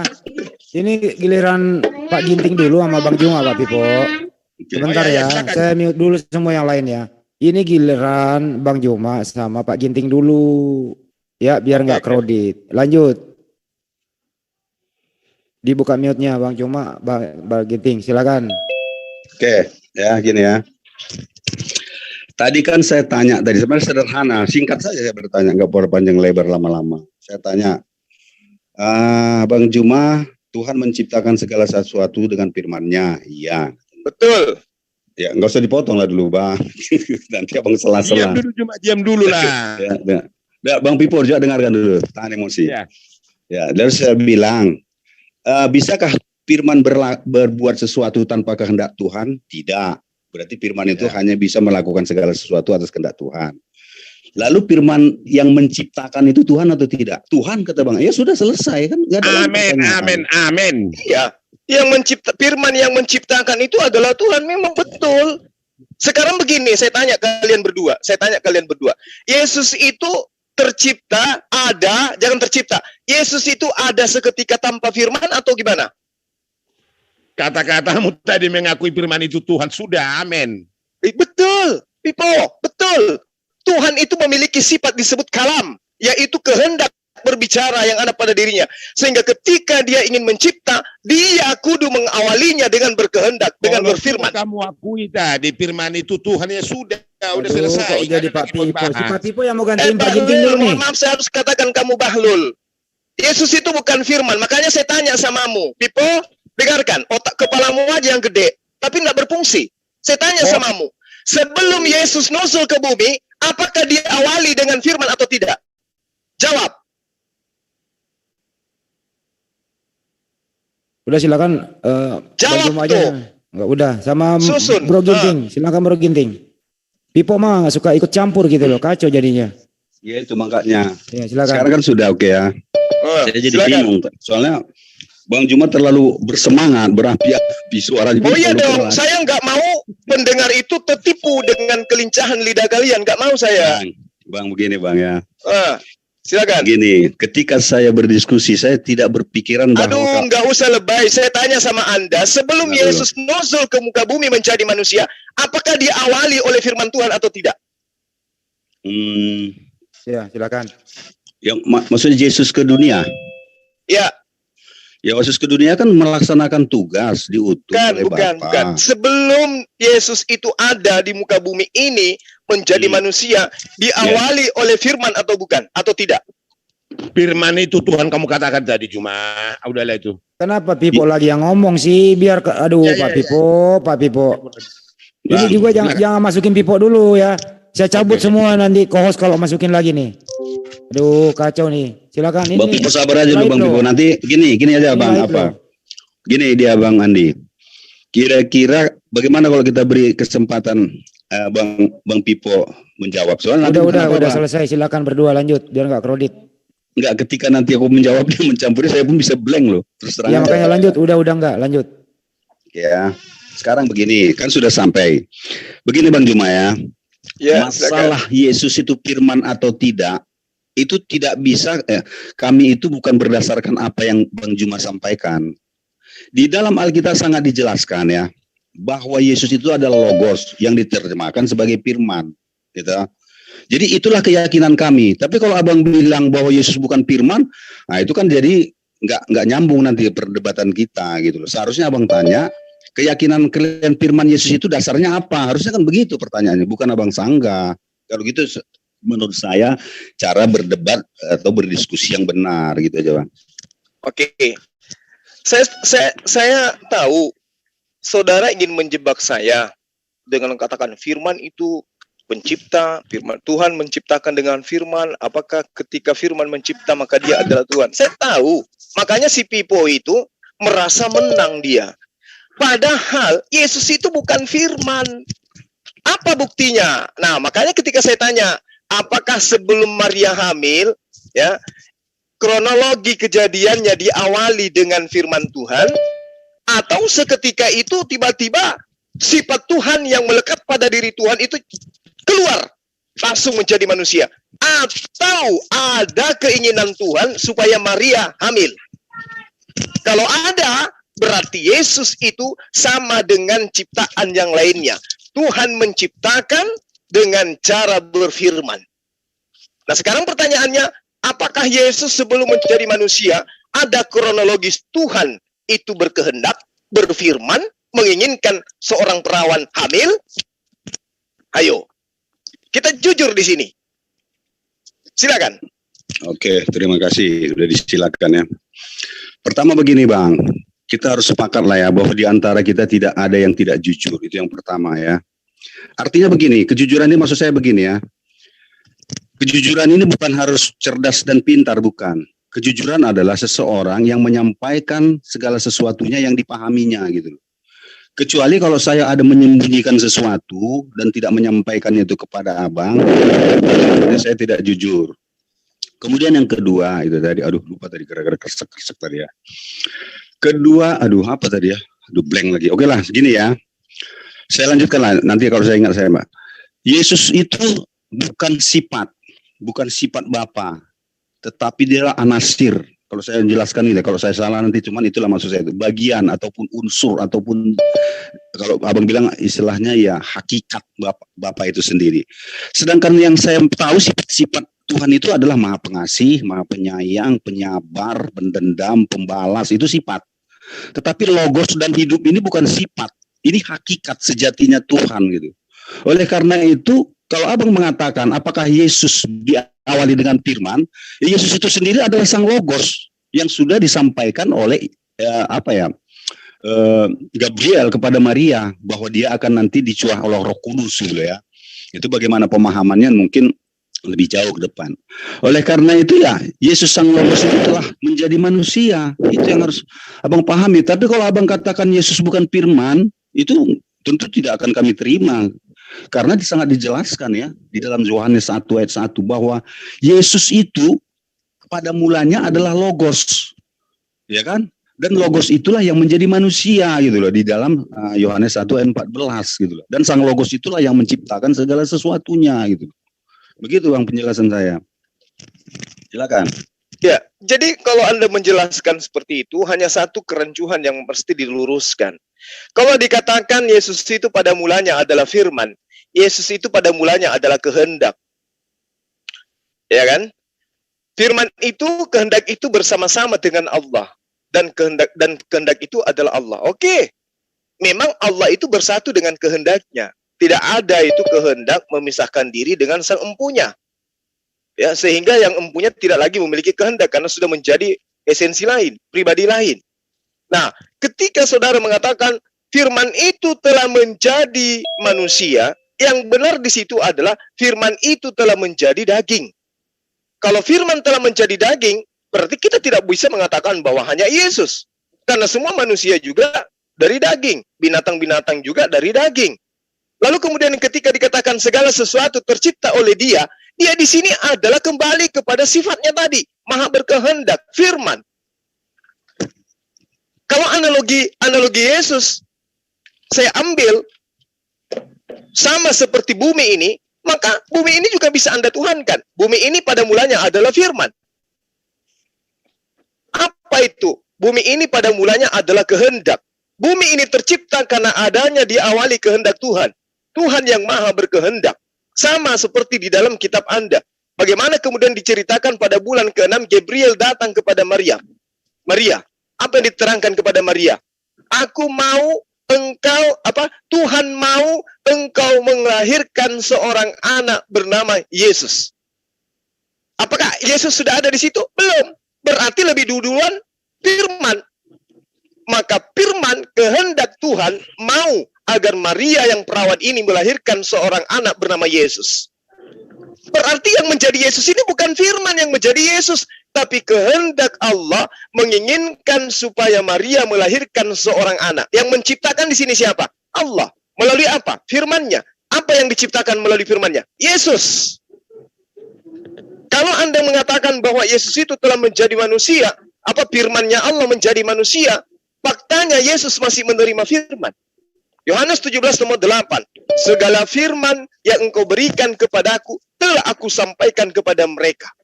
Sementara di dalam Yesaya 55 nomor 11 dengan jelas mengatakan semua firman itu terlontar dari mulut Tuhan. Dan ketika Tuhan menghendaki segala sesuatunya terjadi, maka dia cukup berkehendak. Nah, sekarang Yesus, kehendak Tuhan yang sudah nusul menjadi manusia. Berarti kehendak Tuhan yang maha berkehendak ini, ketika dia mengatakan jadi maka jadilah, yang telah menjadi manusia ini, sejatinya Yesus ketika dia berkata jadi maka jadilah. Kenapa? Karena dia adalah sang firman. Tapi faktanya kan tidak. Yesus justru mengatakan, aku tidak dapat berbuat apa-apa dari diri sendiri. Sementara yang dikatakan sang firman, menurut Yesaya 55 nomor 11, adalah ketika Tuhan itu berkehendak, maka itulah yang terjadi. Yesus kok tidak bisa, padahal dia adalah sang firman, dia adalah sang logos. Berarti konsep sang logos yang dinobatkan kepada Yesus keliru total. Buktinya dia tidak bisa berbuat apa-apa. Dia berkata bahkan bukan dari dirinya sendiri. Apa yang dikatakan adalah apa yang diperintahkan. Kok sang logos diperintah lagi? Siapa yang memerintahkan dia? Sementara dia adalah sang logos itu sendiri. Nah, inilah yang saya maksud ketika saya tanya kepada sahabat-sahabat saya di sini, apakah Yesus itu diawali dengan firman Tuhan? Diawali. Nah, sekarang matahari tercipta, apakah diawali dengan firman Tuhan? Diawali. Alam semesta ini tercipta, apakah diawali dengan firman Tuhan? Diawali. Jadi Yesus dan alam semesta tidak ada bedanya. Pada mulanya adalah firman. Firman itu telah menjadi matahari, firman itu telah menjadi bulan, firman itu telah menjadi bumi, firman itu telah menjadi manusia. Firman itu telah menjadi daging. Tidak ada masalah. Makanya saudara Pipo tadi tepuk tangan, firman itu adalah Tuhan pencipta. Memang betul. Dan Anda tidak sadar, Yesus tercipta dari firman.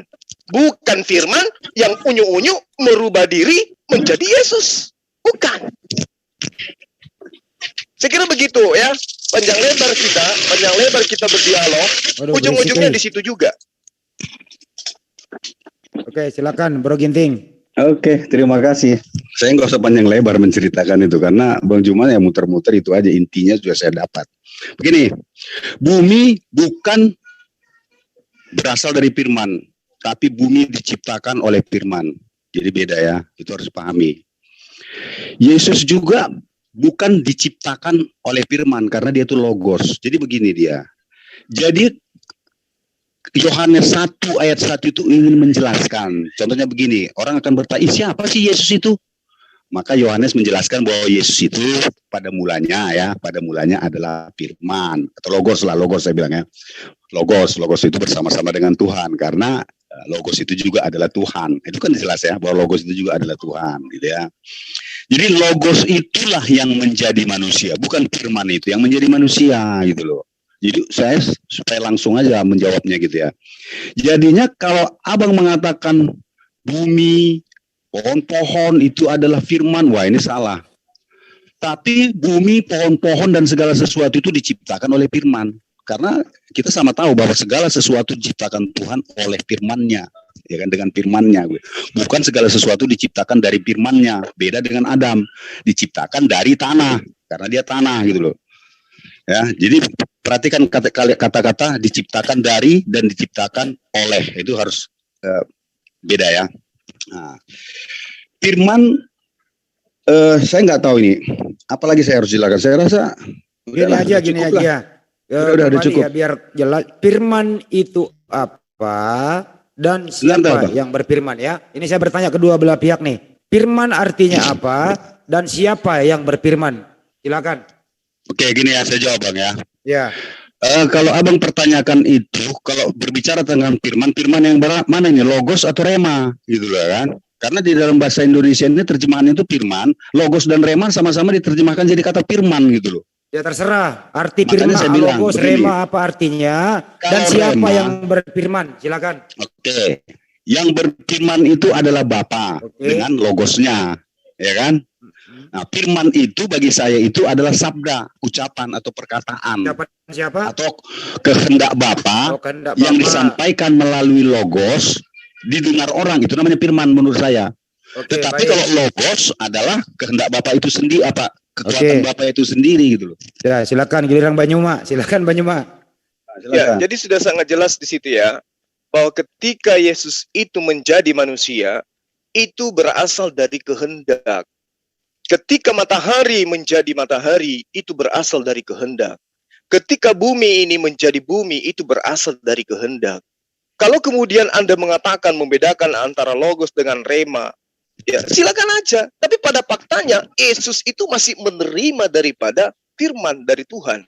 Anda membedakan, tapi apa yang dimaksud dengan firman? Anda mengatakan firman itu adalah perkataan, itu adalah kehendak Tuhan. Nah, Yesus ini berasal dari kehendak Tuhan. Bahkan Yesus sendiri menerangkan, Aku datang bukan atas kehendakku sendiri. Atas kehendak siapa? Atas kehendak Tuhan. Berarti Yesus ini berasal daripada kehendak. Yesus ini berasal daripada firman. Bukan firmannya Tuhan, dalam arti kata sifat yang melekat pada diri Tuhan, yang kemudian unyu-unyu menjadi manusia. Apa pembuktiannya? Lukas 1 yang tadi yang saya terangkan kepada saudara. Lukas mulai dari nomor 21, 26 sampai 38. Bagaimana kemudian kronologisnya terjadi? Gabriel datang memberitakan kepada Maria. Maria, Tuhan mau engkau hamil dan melahirkan seorang anak bernama Yesus. Apakah Yesus sudah ada pada saat itu? Belum. Firman Allah sudah ada? Ada. Apa itu? Kehendak yang barusan disampaikan oleh Gabriel. Yang namanya firman itu kehendak, ide, gagasan Tuhan, keinginan Tuhan. Gabriel datang mengatakan kepada Maria, Maria, Tuhan mau engkau hamil. Itulah firman. Firman itu di situ. Maka kehamilan Maria pada mulanya adalah kehendak Tuhan. Maka dia hamil. Kelahiran Yesus bermula daripada kehamilan ibunya. Berarti Yesus ini bukan firman, tapi sesuatu yang diakibatkan oleh firman. Nah, ini kalau dipahami seketika dengan konsep Kristen Tritunggal Yesus itu memang begitu jadinya. Tapi kalau kita urai data per data, maka yang terbukti kemudian di atas di permukaan adalah Yesus itu adalah ciptaan Tuhan. Data-datanya juga banyak di dalam kitab Anda. Bagaimana kemudian Yesus dikatakan permulaan ciptaan? Itu datanya ada. Yesus dikatakan anak yang sulung permulaan dari segala ciptaan. Berarti Yesus ini adalah ciptaan. Nggak bisa tidak. Kenapa dikatakan ciptaan? Dijadikan. Firman itu telah menjadi. Nah, segala sesuatu yang menjadi, itu adalah ciptaan. Segala sesuatu yang dibuat, itu adalah ciptaan. Nah, sekarang apakah Tuhan itu dibuat? Apakah Tuhan itu menjadi? Tidak ada itu datanya. Tuhan tidak bisa menjadi makhluk. Kalau ada yang mengatakan Tuhan menjadi makhluk, itu larinya ke ajaran paganisme, politeisme. Karena Tuhan tidak bisa dibentuk. Datanya di mana? Yesaya 43 nomor 10.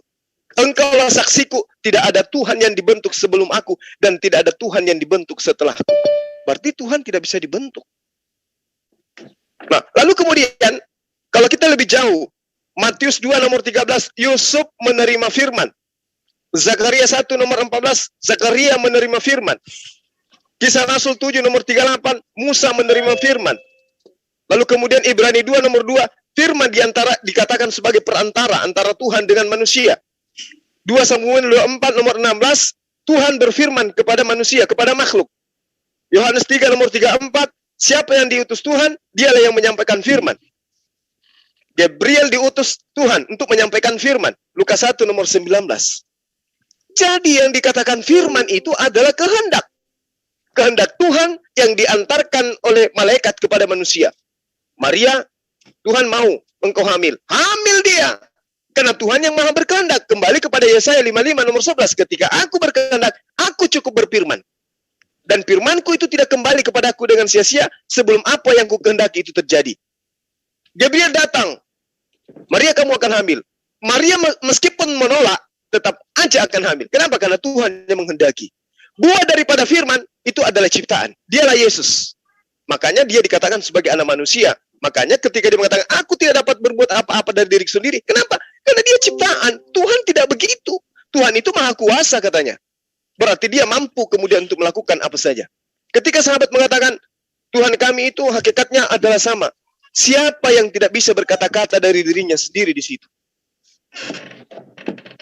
Logos, katanya sang firman. Yesus, katanya bagian daripada Tuhan. Kalau dipaksakan itu sisi kemanusiaannya, sekali lagi saya katakan, berarti Tuhan yang Anda klaim Esa, pada dirinya ada sisi kelemahan, yaitu sisi kemanusiaan. Dia tidur, dia ketakutan, dia cemas, dia lapar, dan seterusnya. Apakah Tuhan bisa seperti itu? Oh, tidak bisa, katanya. Kenapa Yesus begitu? Itu karena sisi kemanusiaan. Loh, katanya sang firman jadi manusia. Faktanya setelah menjadi manusia, tetap aja manusia. Mana sang firmannya? Buktinya dia masih menerima firman.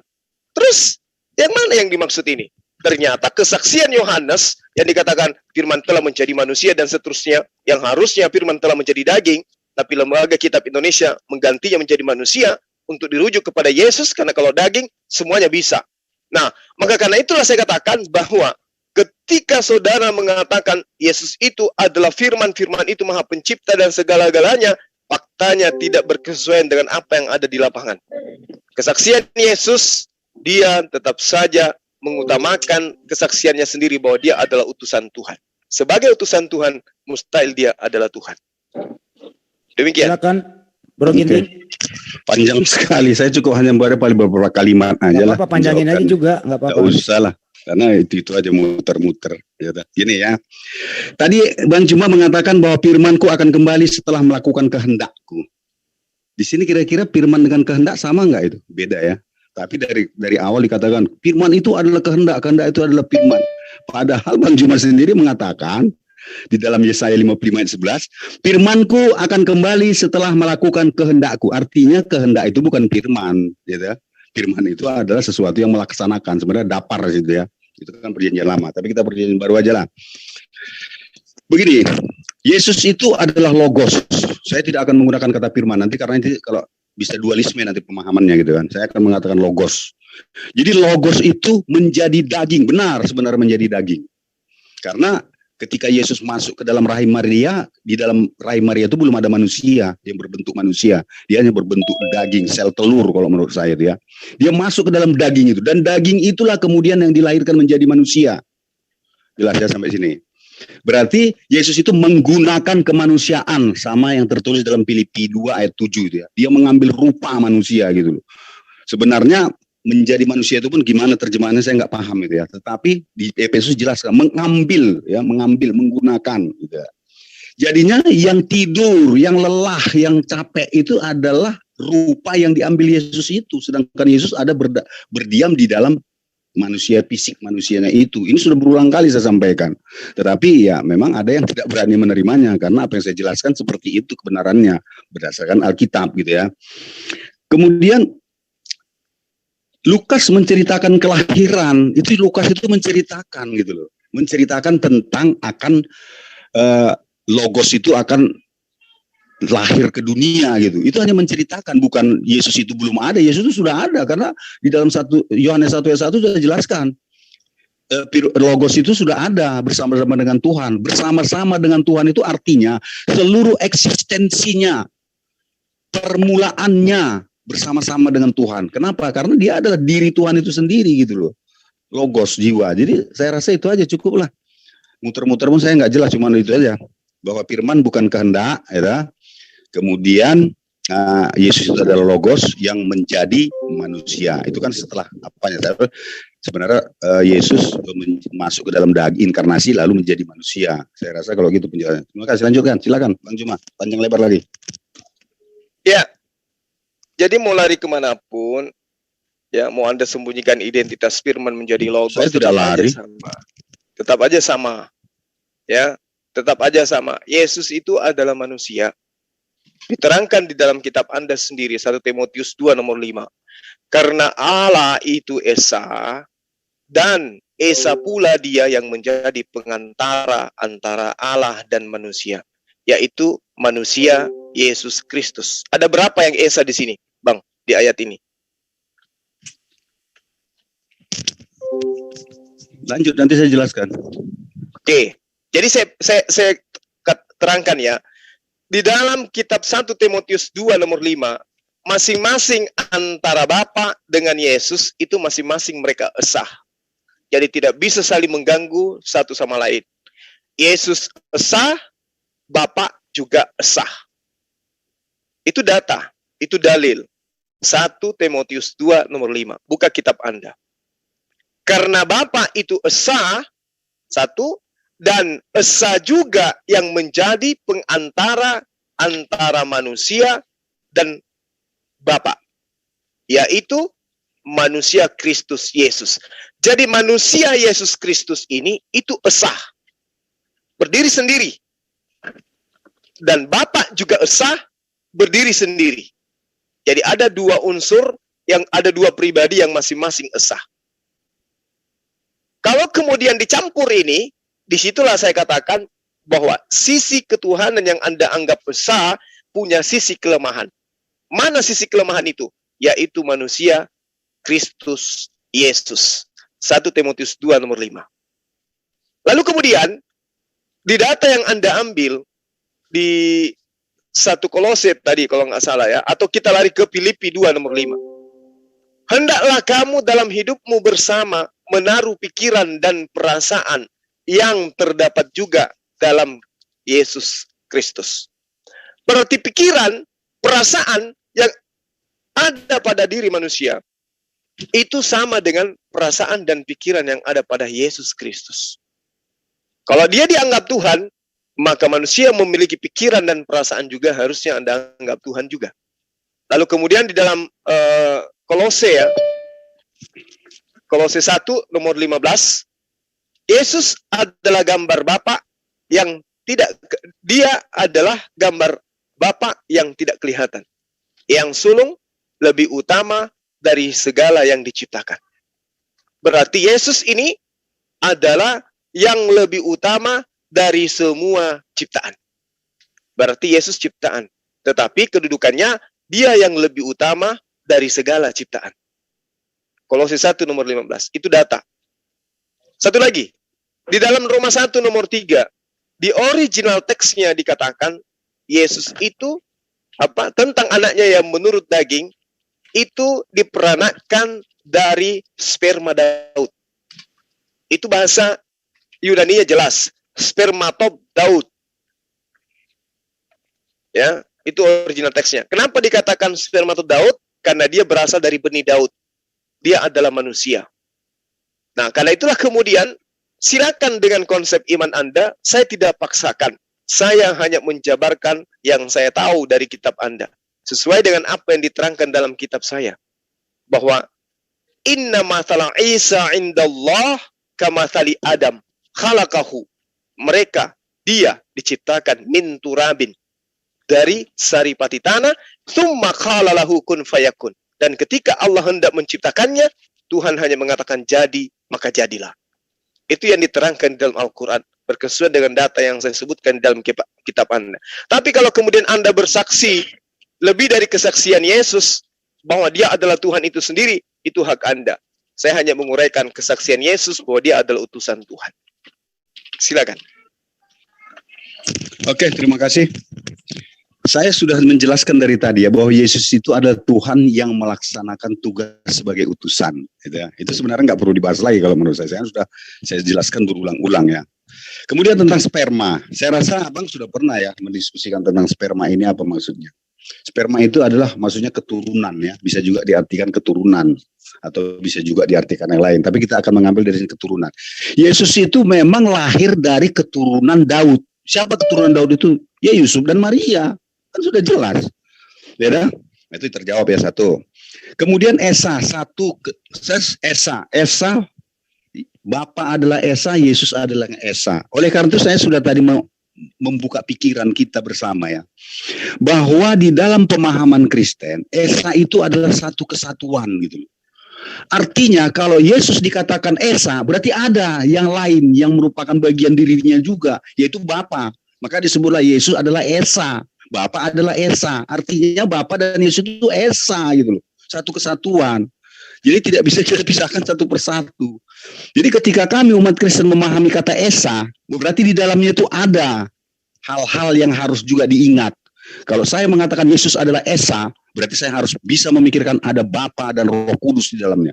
Ketika saya berbicara tentang Bapa adalah Esa, maka saya juga harus, kami seluruh umat Kristen meyakini bahwa di dalam Bapa itu ada Logos dan hidup. Itulah kami gunakan kata Esa gitu kan. Kemudian pikiran itu sifat, karakter yang diberikan Tuhan kepada kami manusia karena kami diciptakan memang menurut gambar Tuhan kami, gambarannya gitu loh. Karena di dalam Tuhan kami itu ada pikiran, makanya kami punya pikiran gitu loh. Di dalam Tuhan kami itu ada juga kasih sayang, makanya punya kami kasih sayang gitu loh. Jadi pikiran itu ya memang harus kami punya pikiran karena Tuhan kami itu punya pikiran. Entah kalau abang ya, bagaimana abang punya pikiran. Kalau Tuhan abang juga nanti mungkin nggak punya pikiran gitu, tapi nggak usah kita bahas. Jadi begitu bang, saya rasa kalau kita mau bicara masalah penciptaan, boleh kita berbicara masalah penciptaan bahwa Yesus abang bilang diciptakan. Apakah perlu kita pindah topik ke situ? Terima kasih. Ya, saya kira berkesinambungan ya, bahwa Yesus itu ciptaan artinya dia bukan Sang Firman, kan gitu. Sang Firman tidak mungkin diciptakan, karena Sang Firman itu adalah Sang Tuhan itu sendiri. Dia yang memiliki kalam. Nah, kemudian ketika saudara saya mengatakan Yesus itu esa, Bapa juga esa, maka dalam satu kesatuan mereka adalah esa, mereka adalah esa. Ini logikanya di mana ya? Karena di dalam pengajaran Yesus sendiri, di dalam Yohanes 8 nomor 17, nomor 18, nomor 19, dia menekankan begini. Di dalam Tauratmu ada tertulis bahwa kesaksian 2 orang adalah sah. Dia katakan 2 di sini. Dikatakan 2. Ingat? Di dalam Tauratmu ada tertulis bahwa kesaksian 2 orang adalah sah. Ya. Ini pernyataan Yesus. Ya. Akulah yang bersaksi tentang diriku, 1, dan juga Bapa yang mengutus aku bersaksi tentang diriku, 2. Ya. Berarti aku dan Bapa adalah 2. Itu 1.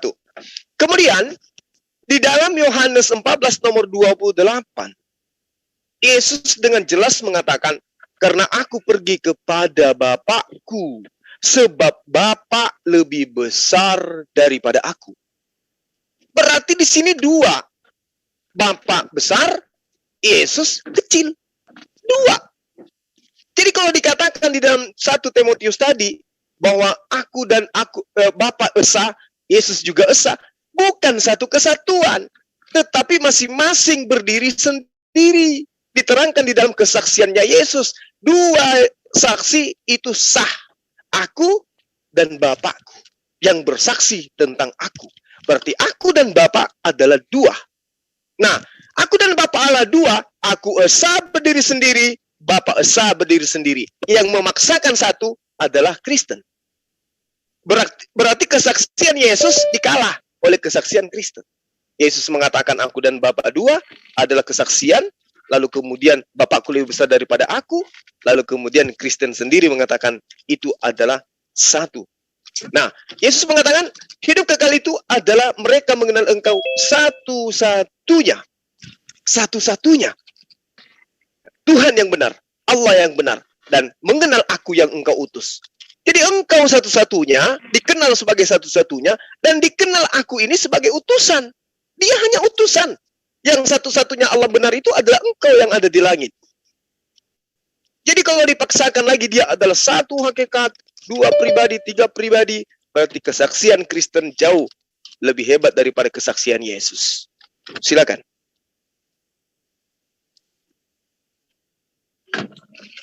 Aduh, oke Bang, terima kasih. Sebenarnya pertanyaan ini sudah berulang-ulang dijelaskan. Cuman Abang apakah tidak mau memikirkan, tidak mampu memikirkan, atau tidak mendengar gitu ya.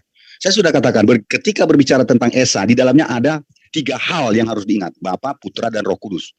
Apakah mereka 3 atau 2 atau 4 atau dan sebagainya? Ya kan, tengoklah, saya bicara dari potong. Gimana ini? Bang Andi. Gimana? Bang Andi. Tolonglah.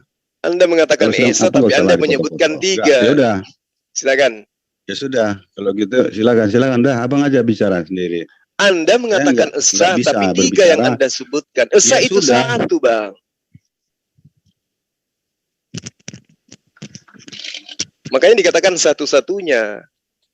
Kalau satu-satunya, Mas Andi masih di belakang. Ya, dilanjut Mas Ginting.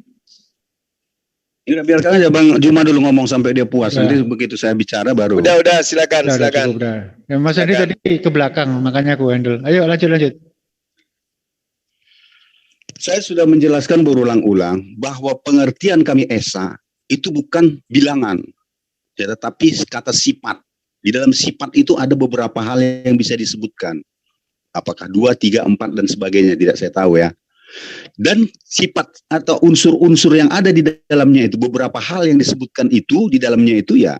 Makanya ada Bapa, Putra, dan Roh Kudus. Dan ini secara manusia akan dihitung gitu loh. Tetapi sebenarnya kalau menurut iman Kristen, Tuhan kami itu tidak bisa dihitung. Ya kan? Bagaimana mungkin Tuhan bisa dihitung? Kalau Tuhan bisa dihitung berarti dia termasuk dalam sebuah bilangan gitu loh. Makanya kami sebut Tuhan kami itu Esa. Ya, Esa ya, tetapi dia jamak gitu loh. Kemudian apa lagi tadi? Tadi sudah terganggu soalnya dari Bang Juma bicara dia waktu saya mau ngomong tadi. Sudah saya kumpul-kumpul gitu kan. Diingat-ingat aja dulu, Bang. Ya udahlah, itu aja lah. Sebentar aja, Abang ulangi lagi lah pertanyaan Abang. Itu aja, Bang. Ya. Kalau Abang mengatakan dalam iman Kristen bukan bilangan, sayangnya di dalam pengajaran Yesus bilangan. Satu-satunya Tuhan yang benar. Satu-satunya loh. Kalau satu-satunya berarti tidak ada penambahan. Tidak ada titik koma. Angka itu. Itu angka. Satu-satunya. Itu hitungan. Artinya hitungannya cuma satu. Enggak melangkah kedua. Kalau berbicara mengenai esensi Tuhan. Menurut Yesus. Menurut Yesus. Kedua, di dalam Yohanes 8 yang saya katakan tadi. Yesus menghitung. Ada dua saksi. Yaitu aku dan Bapa. Dua di situ disebutkan. Berarti Bapa adalah Bapa, Yesus adalah Yesus. Dua pribadi yang berbeda. Gitu, Bang. Silakan. Udah, oke. Ya. Saya sudah menjelaskan tadi ya berulang kali ya bahwa esa di dalam kami itu bukan sebuah bilangan. Tetapi kalau abang menghubungkan satu-satunya itu juga bukan bilangan. Bilangan itu 1, 2, 3, 4, 5. Tapi sebenarnya bahasa Indonesia saya juga kurang paham ya. Maksudnya satu-satunya tiada lain. Tiada yang lain itu sebenarnya. Hanya dia gitu loh. Itu sebenarnya kalau menurut saya bahasa yang benar gitu loh. Hanya dia gitu loh. Tuhan yang benar. Berarti hanya Bapa Tuhan yang benar. Dan di dalam Bapa itu sudah saya jelaskan. Ada Sang Logos dan hidup gitu loh. Dan di Logos itu adalah Yesus Kristus itu sendiri. Makanya kalau berbicara tentang Esa dengan umat Kristen ya mungkin kita berbeda pendapat Bang. Kalau abang menganggap bahwa Esa itu bilangan, ya kalau menurut saya Esa itu adalah kata sifat gitu loh. Contohnya, yang saya pahami sampai sekarang ini, segala sesuatu yang dihubungkan dengan maha itu adalah kata sifat. Maha baik, maha indah, maha lembut, itu kan semuanya sifat itu ya, termasuk Maha Esa. Jadi tidak ada bilangan yang dihubungkan dengan kata maha, karena yang dihubungkan dengan kata maha itu dalam bahasa Indonesia yang paham itu adalah kata sifat. Jadi keesaan Tuhan itu ada sebuah sifat gitu loh. Jadi satu kesatuan yang tidak bisa dipisahkan. Sifat itu kan sesuatu yang tidak bisa dipisahkan gitu, dia utuh gitu. Contohnya sifat air gitu ya, cair, nah, maka dia harus cair gitu loh. Kalau dia beku namanya bukan air lagi gitu loh. Atau kalau dipisahkan antara oksigen dan hidrogennya maka dia tidak akan menjadi air gitu, dia jadi unsur atom gitu. Itulah sifat keesaan di dalam Tuhan kami, ada Bapa, ada Logos dan ada hidup, gitu Bang. Iya. Jadi saya rasa sudah ini Bang Handi udah udah kelar semuanya bahwa apa yang saya uraikan berdasar terhadap data-data yang ada di dalam kitab saudara Kristen. Saya hanya ingin mengatakan bahwa kami umat Islam itu memahami sesuai dengan apa yang saya gambarkan tadi ya di dalam ayat suci Al-Quran, bahwa inna mathala Isa indallah kamathali Adam. Jadi semisal penciptaan Isa bagi Tuhan, bagi Allah, itu seperti penciptaan Adam. Dia menciptakan dari tanah, kemudian dia berkata kepadanya, jadilah, maka jadilah. Itu seirama dengan Mazmur 33 nomor 9.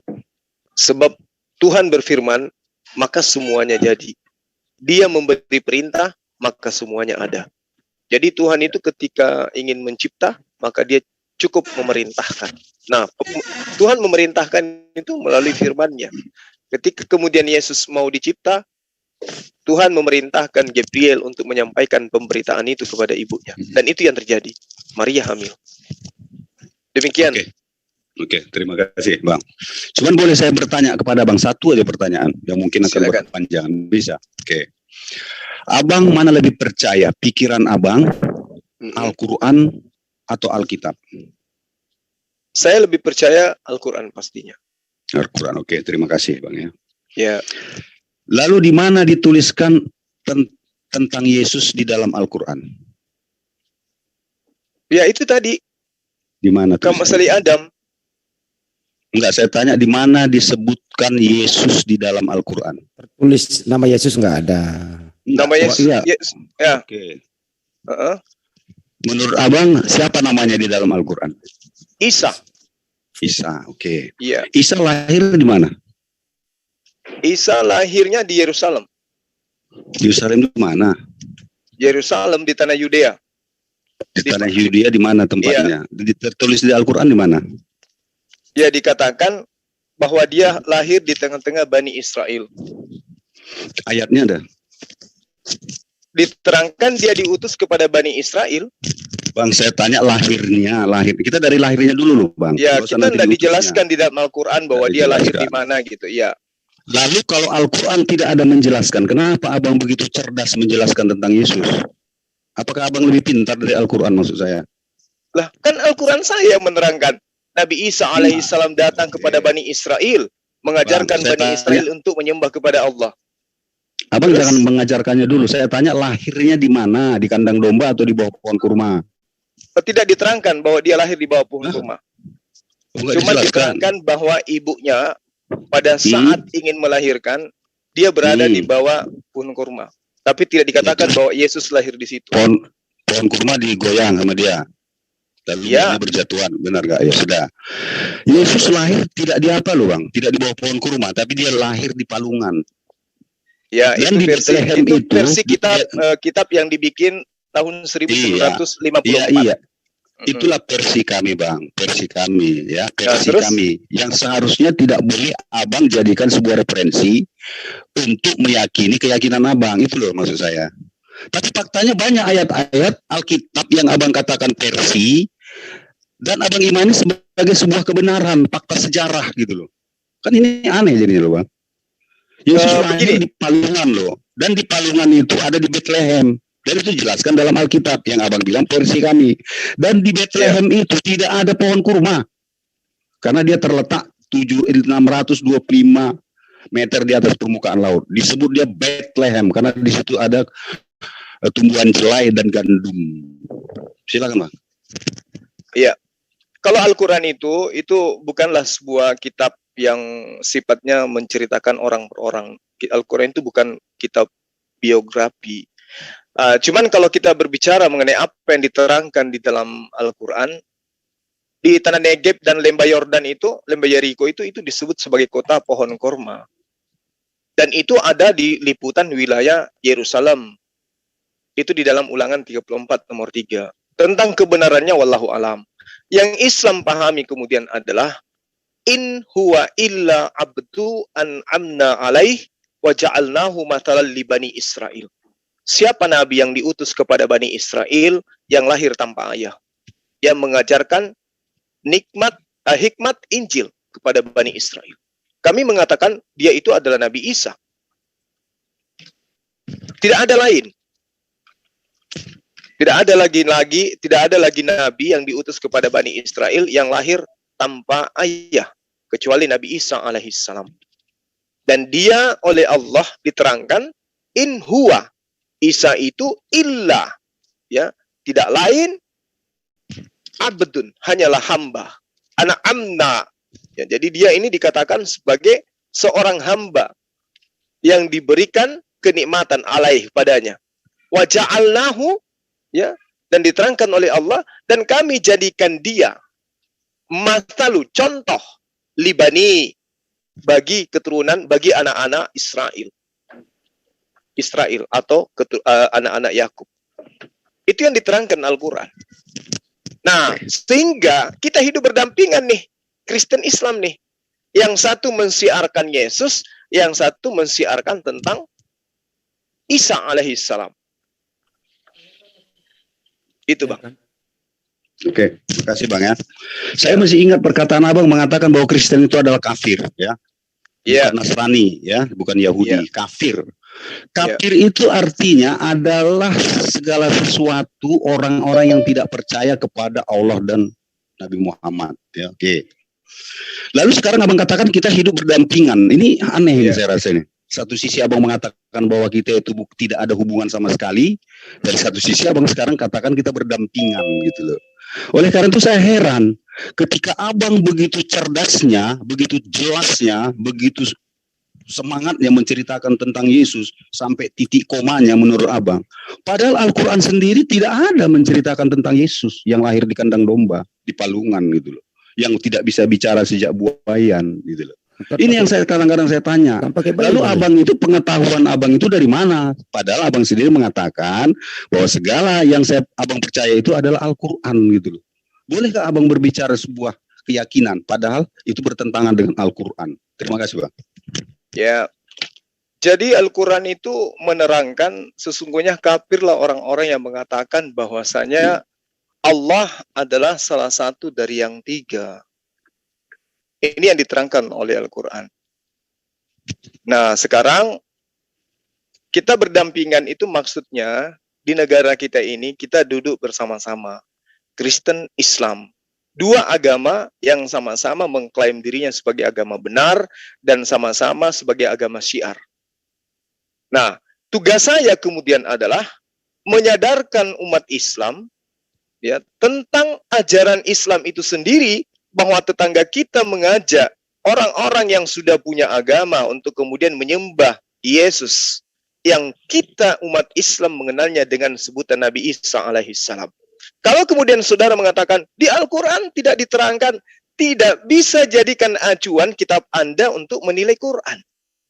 Kitab yang hanya terjemah tidak bisa kemudian dijadikan sebagai sandaran untuk menilai kebenaran Al-Quran. Kebalik. Al-Quranlah yang harus dijadikan sandaran untuk menilai kebenaran yang ada di dalam kitab Anda. Karena kitab Anda hanya terjemah. Tidak ngerti kita tentang original teksnya yang sesungguhnya itu seperti apa. Yang datang dari Yesus itu kayak mana. Tidak ngerti kita. Yang saya pahami kemudian setelah saya belajar tentang perbandingan agama, bahwa kitab yang dituliskan tentang Yesus itu adalah kesaksian-kesaksian orang yang dikumpulkan berdasarkan atas hasil penyelidikan mereka. Sementara Al-Quran banyak menerangkan bahwa ahli kitab itu gemar kemudian menyembunyikan dan merubah firman Tuhan. Bahkan kalau kita melihat salinan yang tertulis dalam terjemahan kitab Anda, memang ada banyak data-data itu tertuang di sana. Bahwa ada perubahan-perubahan yang tadinya dikatakan tertulis di Torah, ternyata tertulisnya di kitab Nabi, kitab Tanak yang lain. Adanya di Yesaya, adanya di Mazmur. Coba. Itu data kemudian. Sehingga ketika saya mengatakan kita berdampingan, memang betul. Islam Kristen itu berdampingan di negara ini. Dan bahkan teman-teman Kristen menyebut Tuhannya juga dengan sebutan yang sama. Kitabnya juga disebut dengan kitab yang sama. Rasulnya pun, pengajar agamanya pun disebut dengan sebutan yang sama. Nah sekarang siapa yang meniru? Apakah Al-Quran ini mengambil kata Bible atau Bible yang mengambil kata Alkitab? Apakah Muhammad SAW yang mencomot kata Rasul ataukah Paulus yang mencomot kata Rasul? Itu loh yang harus saya jelaskan. Makanya saya katakan saya memang harus mahir. Saya memang harus pandai tentang kitab Anda. Karena saya menjaga umat.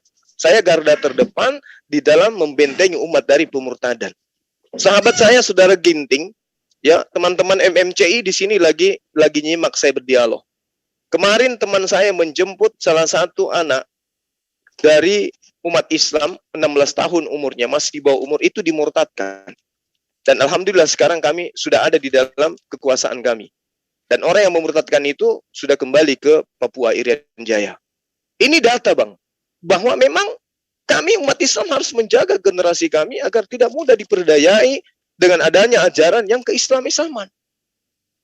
Gitu. Saya mohon maaf, saya harus utarakan itu. Kalau abang bertanya, kenapa kamu lebih paham? Saya ngerti dan tidak bisa kemudian sekali lagi, tidak bisa orde lama digunakan untuk menilai orde baru. Gak bisa. Yang ada adalah sesuatu yang datang belakangan yang menilai yang lebih dulu datang. Itu yang menjadi cross-check kebenaran atau cross-check filter untuk membedakan. Tidak bisa orde lama menilai reformasi. Tapi yang ada adalah reformasi adalah sebuah hasil yang dihasilkan dari penelitian terhadap masa sistem yang ada lebih dulu. Makanya saya katakan Musa datang menjelaskan, Yesus datang menggenapin. Tuh. Tidak ada Yesus menjelaskan, Musa menggenapin. Itu kebalik. Itu poin itu yang ingin saya sajikan pada abang. Silakan. Oke, terima kasih. Saya sependapat bahwa yang terdahulu tidak akan mungkin bisa mengoreksi yang baru karena yang baru belum muncul gitu. Tetapi oke lah, yang baru itu bisa lah mengkritiki yang lama karena yang lama itu sudah selesai gitu kan, sudah tuntas, sudah final gitu. Dan biasanya hal-hal itu memang itu nggak ada masalah. Kemudian satu tentang bahasa, saya kadang-kadang heran begitu ya, ketika ada orang memperbincangkan tentang bahasa-bahasa yang gunakan. Sebenarnya bahasa ini apa sih? Apakah bahasa ini sebuah ketentuan yang bahasa ini tidak boleh digunakan orang lain atau bahasa itu tidak boleh digunakan orang lain? Padahal sesungguhnya orang yang mengetahui banyak bahasa itu lebih baik daripada orang yang hanya mengetahui sedikit bahasa. Lagi pula fungsi bahasa itu apa sih? Fungsi bahasa itu kan hanya untuk menyampaikan pendapat kepada orang lain, untuk menjelaskan sesuatu. Oleh karena itu, bahasa itu boleh digunakan bahasa apa saja pun ketika kita ingin menjelaskan, kalau kita yakini bahwa dengan bahasa itu orang lain bisa mengerti. Seharusnya kan gitu kita berpikir. Jadi kalau ada orang yang mendiskriminasikan bahasa ini tidak boleh digunakan, kamu tidak boleh menggunakan bahasa ini saya sebenarnya tanda tanya, tapi ya sudahlah. Kemudian masalah garda terdepan. Bang, saya rasa siapa yang murtadin atau siapa yang mualaf tentu banyak ya. Siapa-siapa aja banyak, dan sebenarnya itu ya adalah pilihan orang-orang tertentu, ya kan, orang-orang itu sendiri yang memilihnya dia mau masuk kemana. Walaupun kita yakini terkadang orang yang pindah agama itu didorong oleh beberapa hal. Satu, mungkin dia belajar sendiri, atau mungkin dia diberi pandangan oleh orang lain, atau mungkin ada karena dia kawin gitu ya, atau nikah gitu, atau mungkin karena ada dan lain sebagainya. Itu adalah masalah. Kalau abang terdepan terhadap umat abang yang merasa abang sudah mulai murtad, ya itu boleh saja, itu hak ya. Tambahin dikit bro Ginting, ada paksaan juga. Jangan masukin juga ada paksaan. Oke, ada juga paksaan ya kan, maka saya bilang banyak kan, ada dipaksa, diajar, diintimidasi, bahkan diperangi gitu ya kan, sampai dengan pedang atau dan sebagainya itulah. Itu kan hal-hal orang yang bisa ya, atau mungkin dari mimpi dan lain sebagainya. Tetapi kalau ketika kita ingin mengingatkan kembali kawan-kawan kita yang istilahnya sudah berpindah agama, ya itu juga hak kita, nggak ada masalah. Karena seperti yang Bang Juma sampaikan, agama Islam dan Kristen itu agama siar gitu ya. Jadi dia memberikan gitu. Bahkan di dalam Kristen sendiri dikatakan apa itu? Beritakan. Saya rasa beritakanlah Injil, ya kan? Jadikanlah semua bangsa menjadi muridku. Kan itu kan udah perintah agung di dalam kekristenan ya. Tetapi memang ya tentu pelaksanaan itu harus melalui hal-hal yang benar gitu kan, norma-norma yang benar. Saya bukan seorang misionaris Bang, saya nggak ngerti. Cuman itu urusan mereka lah begitu kan. Nah, kemudian itu ya. Kita tadi berbicara tentang agama Bang, bukan tentang kewarganegaraan. Oleh karena itu makanya saya berpikiran bahwa kok kita berdampingan, sedangkan kita berdiskusi bukan tentang kewarganegaraan gitu loh, artinya tentang keyakinan. Bahkan sejak awal Abang mengatakan bahwa Kristen itu tidak ada hubungan dengan Islam karena Kristen itu kafir. Yang dibicarakan Al-Quran itu bukan Kristen, tapi Yahudi dan Nasrani, bukan Kristen gitu. Saya ingat sekali tuh, Abang pernah mengatakan gitu. Kemudian saya tidak menggunakan, saya sebenarnya boleh Abang perhatikan ya, saya tidak pernah menggunakan Al-Quran ya, ayat-ayat Al-Quran untuk mendukung keimanan saya. Memang saya akui ya, ada beberapa juga ya teman-teman saya Kristen kadang-kadang menggunakan ayat-ayat Al-Quran untuk mendukung tentang Yesus Kristus gitu. Tapi saya nggak mau mencampuri lah itu. Itu bagaimana pemahaman mereka, urusan mereka. Tetapi sepanjang Abang ketahui, bolehlah Abang lihat. Saya tidak pernah menggunakan ayat Al-Quran untuk mendukung ayat Alkitab gitu loh. Saya kalau ayat Al-Quran yang saya pertanyakan sesuatu yang mungkin perlu saya pertanyakan gitu kan. Kemudian terjemahan ya. Memang ya di dalam kekristenan itu terjemahan itu suatu hal yang sangat diperlukan gitu. Kenapa? Karena dengan terjemahan itulah maka pesan-pesan daripada Alkitab itu sendiri, kitab suci itu bisa diterima dengan mudah gitu. Oleh karena itu ya saya rasa Al-Quran sendiri pun sudah mulai diterjemahkan ya ke segala bahasa gitu. Tujuannya tentu hanya satu, bagaimana supaya umat lebih mudah memahaminya. Hanya persoalannya ada memang sedikit perbedaan yang harus kita akui. Kalau Al-Quran ditulis dengan bahasa Arabnya gitu ya. Cuman Alkitab kami itu tidak ditulis dengan bahasa aslinya seperti bahasa Ibrani dan Yunani. Mengapa seperti itu saya juga nggak tahu gitu ya. Apakah karena Kristen juga sudah percaya bahwa terjemahan itu tidak akan mungkin dipolitisir, atau kalaupun ada yang salah, tentu masih ada pertinggal. Contohnya ya, di dalam aplikasi itu kan sudah ada tuh Alkitab bahasa Ibrani, Alkitab bahasa Yunani, ya, dan itu sudah tersimpan. Dan tentu ketika Alkitab bahasa Ibrani dan Yunani itu dituliskan, pastilah ada pertinggalnya kan, cetakannya itu kan, lisannya, tulisannya kan. Tidak mungkin segala sesuatu dituliskan di dalam aplikasi dunia maya, tapi hard copy-nya tidak ada gitu. Saya yakin, cuman di mana dia saya pun nggak tahu gitu. Dan saya yakin bahwa apa-apa yang dimasukkan dalam aplikasi Alkitab itu, yang bahasa Ibrani dan bahasa Yunani itu pastilah ada ya, hard copy-nya pasti ada. Itu saya maksud. Saya rasa itu Bang penjelasan saya. Terima kasih. Oke, baik. Jadi gini, yang pertama yang saudara saya katakan mengenai bahasa. Contoh misalnya ya, di dalam Al-Quran dikatakan tentang penyebutan Rasul. Wa ma arsalna min qablika mir rasulin illa nuhi ilaihi annahu la ilaha illa ana fa'budun. Kami tidak mengutus seorang rasul pun sebelum engkau Muhammad, melainkan kami wahyukan kepada mereka bahwa tidak ada Tuhan yang berhak disembah selain aku. Ini loh. Makanya di dalam Al-Quran juga diterangkan, Nabi Isa alaihissalam ketika datang kepada Bani Israel, dia terangkan, ma qultu lahum illa ma amartani bi ani abudullah Rabbi wa Rabbakum.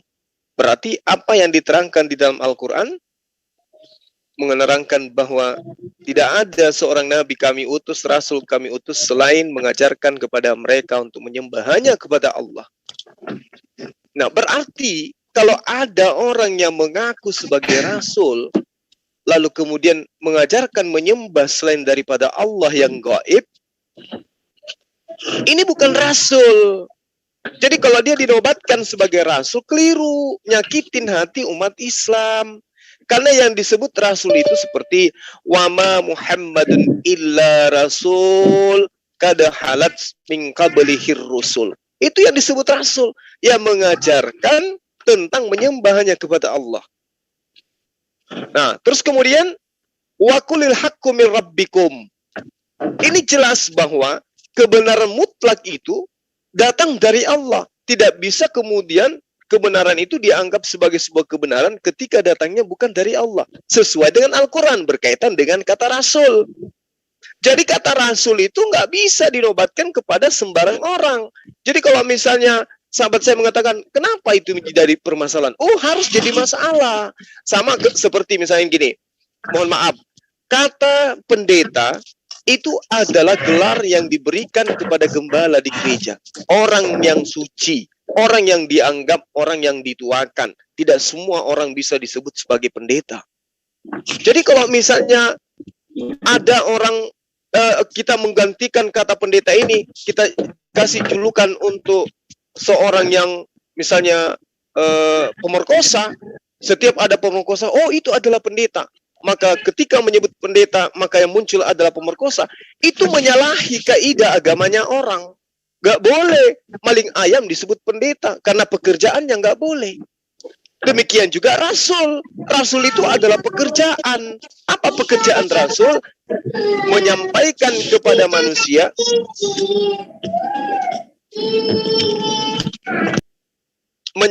kepada manusia agar hanya menyembah kepada Allah. Jadi kalau ada yang mengajarkan menyembah juga kepada manusia, kepada roh-roh, itu bukan rasul. Maka kemudian bahasa itu penting. Gitu Bang, bahasa itu penting. Tidak bisa dianggap sepele itu. Apalagi bahasa sakral di dalam sebuah agama. Contoh misalnya, kata kafir. Kata kafir ketika digunakan di dalam Kristen itu menjadi identik dengan sesuatu yang buruk. Kenapa? Karena milik orang Islam diambil, difungsikan pada tempat yang tidak seharusnya. Kafir itu dalam Islam adalah orang yang tidak mengimani baginda Rasulullah Muhammad SAW sebagai nabi. Itu sebatas itu kafir itu. Tidak mengimani Allah sebagai Tuhan. Kafir adalah orang yang menutup diri untuk tidak mengimani Allah dan tidak menerima baginda Rasulullah Muhammad SAW sebagai nabi. Itu kafir.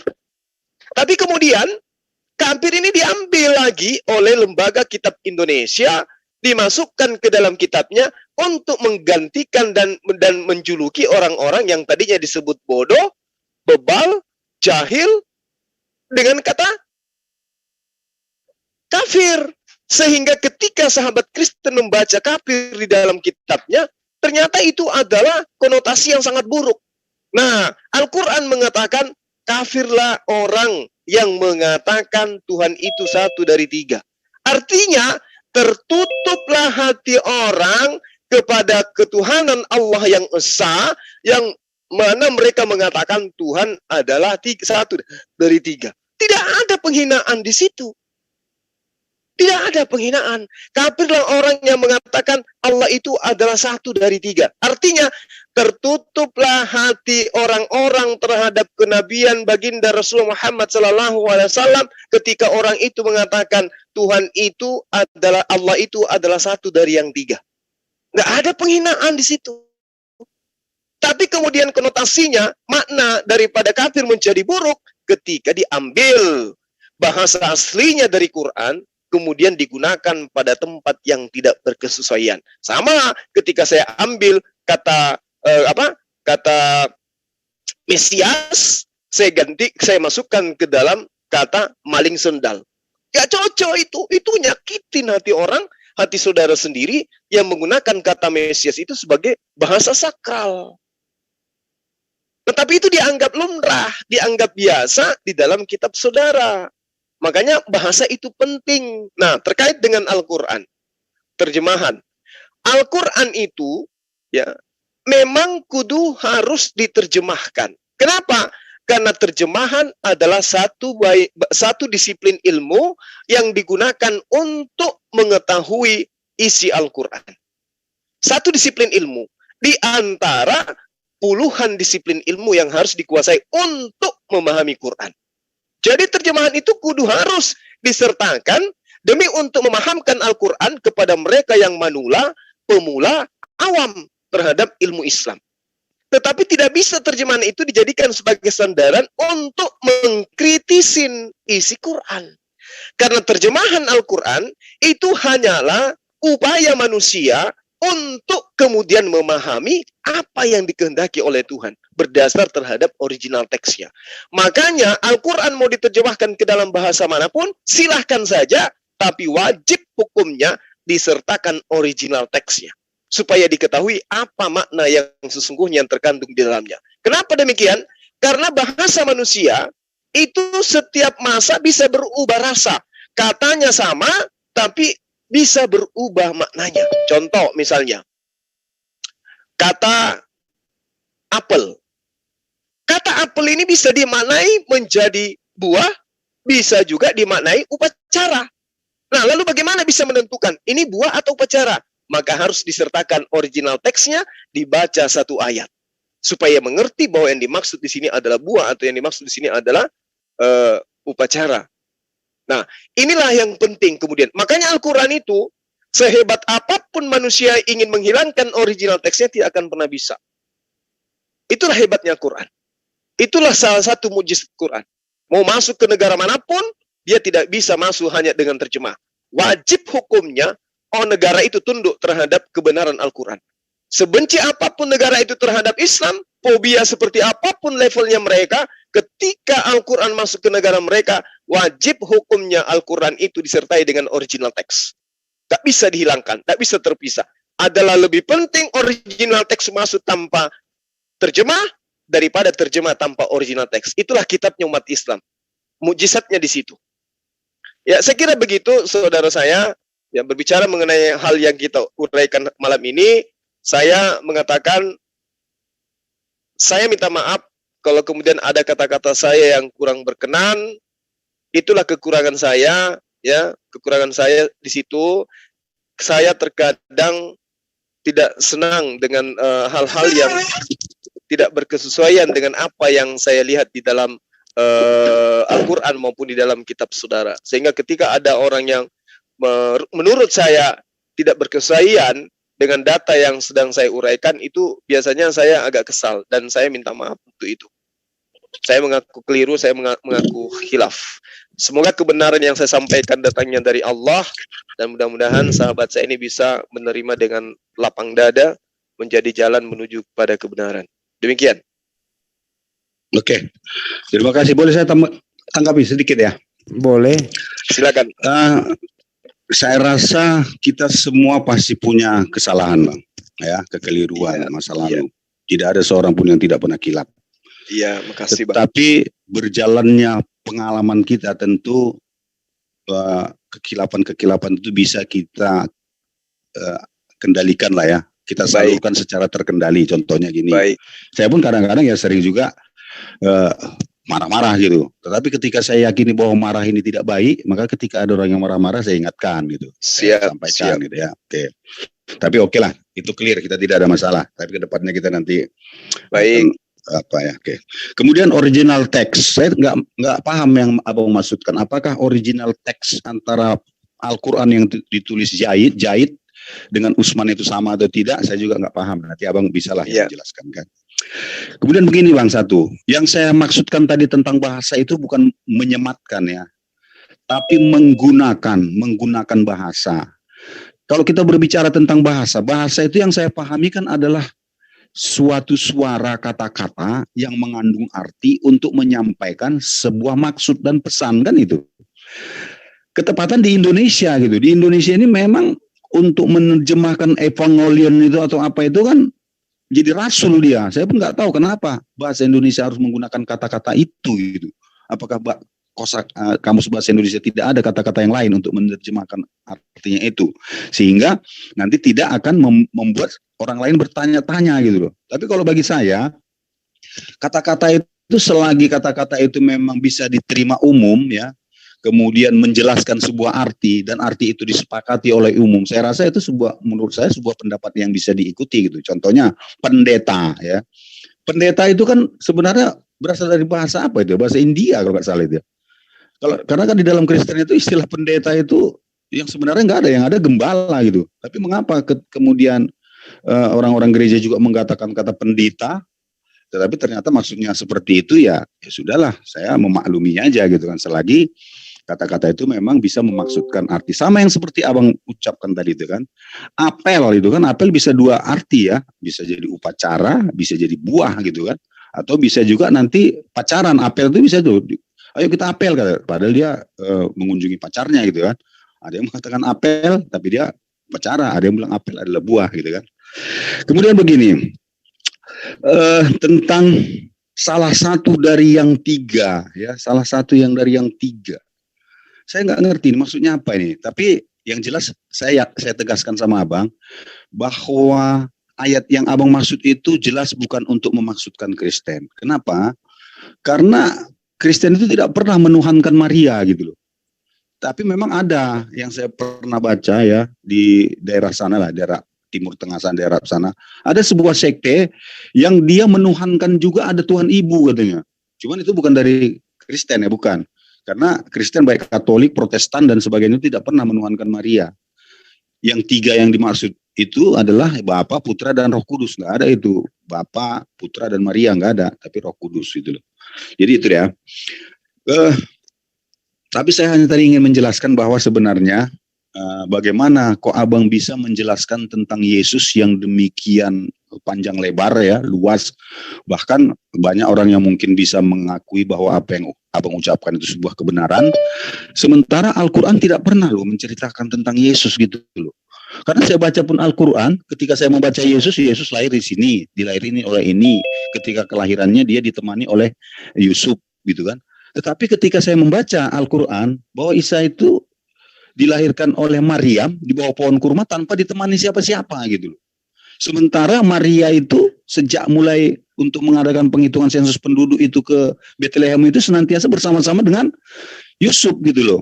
Sehingga ketika Yesus lahir pun orang tidak menganggap dia berzina, karena orang melihat bahwa dia itu sudah bersuami, gitu loh. Itu pandangan apa kan pada saat itu, walaupun Kristen mengatakan bahwa Yesus belum bersuami bro, maaf saya potong, belum bertunangan. Ya oke lah, ada pasangannya gitu lah, oke saya tarik ya. Masih pasangannya bertunangan di situ Lukas 2. Dan mereka menganggap itu sudah suami istri karena di belum resmi, masih bertunangan. Iyalah. Lanjut. Tapi orang-orang menganggap bahwa dia sudah suami istri gitu kan. Itu kan pandangan orang ya. Tapi bagaimana orang faktanya belum? Iya, dengar dulu Bang. Ya. Bagaimana faktanya hasilnya apa orang itu tentang itu ada tradisi Yahudi kan saya nggak tahu. Tetapi yang jelas orang-orang saya rasa ya menganggap bahwa mereka sudah suami istri. Sehingga ketika Yesus lahir mereka tidak akan mengatakan itu perzinahan gitu. Beda dengan kelahiran Isa gitu kan, di mana ada sebuah kisah bahwa Maryam itu dituduh berzina karena tidak punya pasangan gitu loh. Jadi itu makanya saya bilang, tapi ya Bible juga ada sama. Tapi terima kasih lah ya karena Abang bisa menceritakan Yesus padahal Al-Quran tidak ada menceritakannya, tapi saya yakin ya bahwa ternyata untuk belajar itu kan tidak harus satu kitab saja gitu. Itu saja yang mungkin saya perlu sampaikan Bang. Terima kasih. Oke, baik. Sedikit ya Bang, saya hanya ingin mengurai sedikit aja terkait dengan Al-Quran menceritakan tentang sosok Nabi yang datang kepada Bani Israel. Jadi gini, kalau kita ingin mencari benang merahnya, Yesus itu bukanlah nama asli daripada sosok manusia yang lahir tanpa ayah.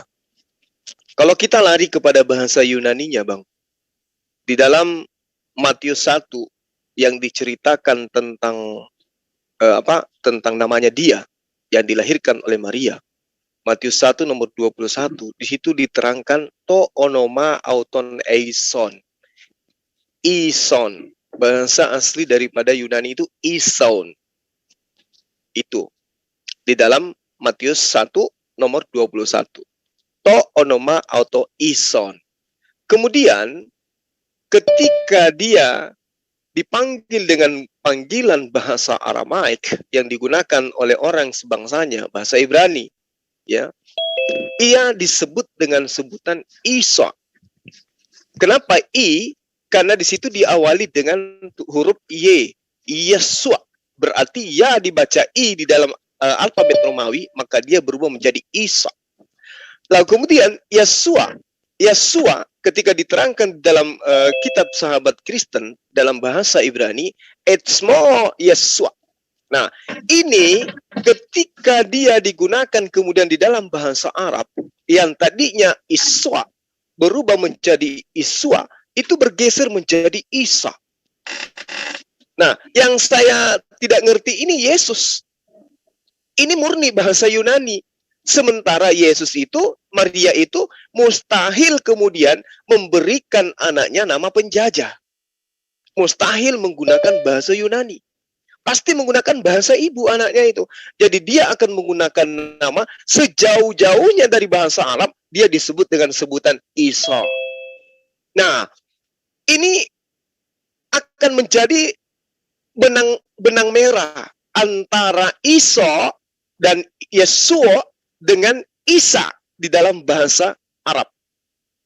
Kenapa demikian? Karena orang Kristen, orang-orang Nasara, maksud saya orang yang pertama kali menjadi pengikut daripada Nabi Isa alaihissalam, itu mereka bergeser sampai ke Arab sana, masih menggunakan bahasa Aramaik. Sementara bahasa Aramaik itu sama dengan bahasa Malaysia, dengan bahasa Indonesia. Sama-sama menggunakan bahasa yang serumpun.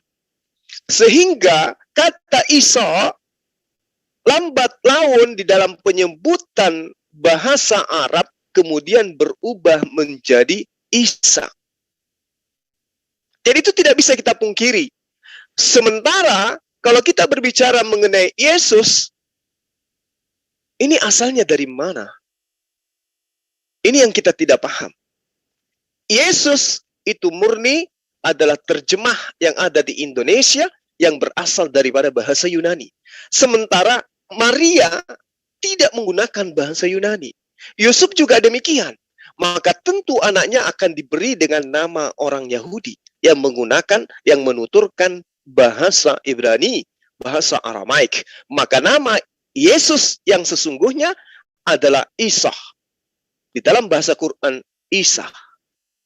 Itu loh Bang.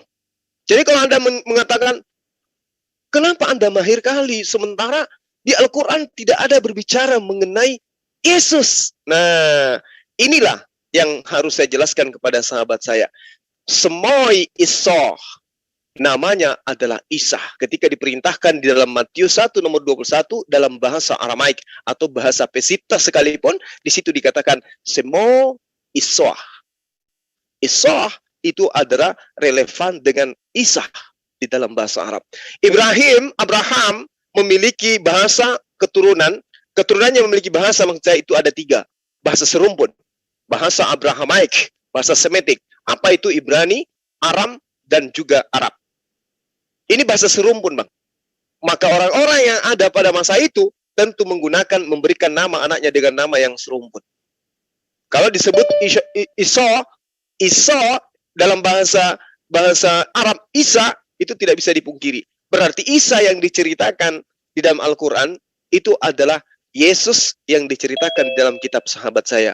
Karena kenapa? Kitab sahabat adalah kitab yang konon ceritanya dituliskan oleh orang-orang Yahudi.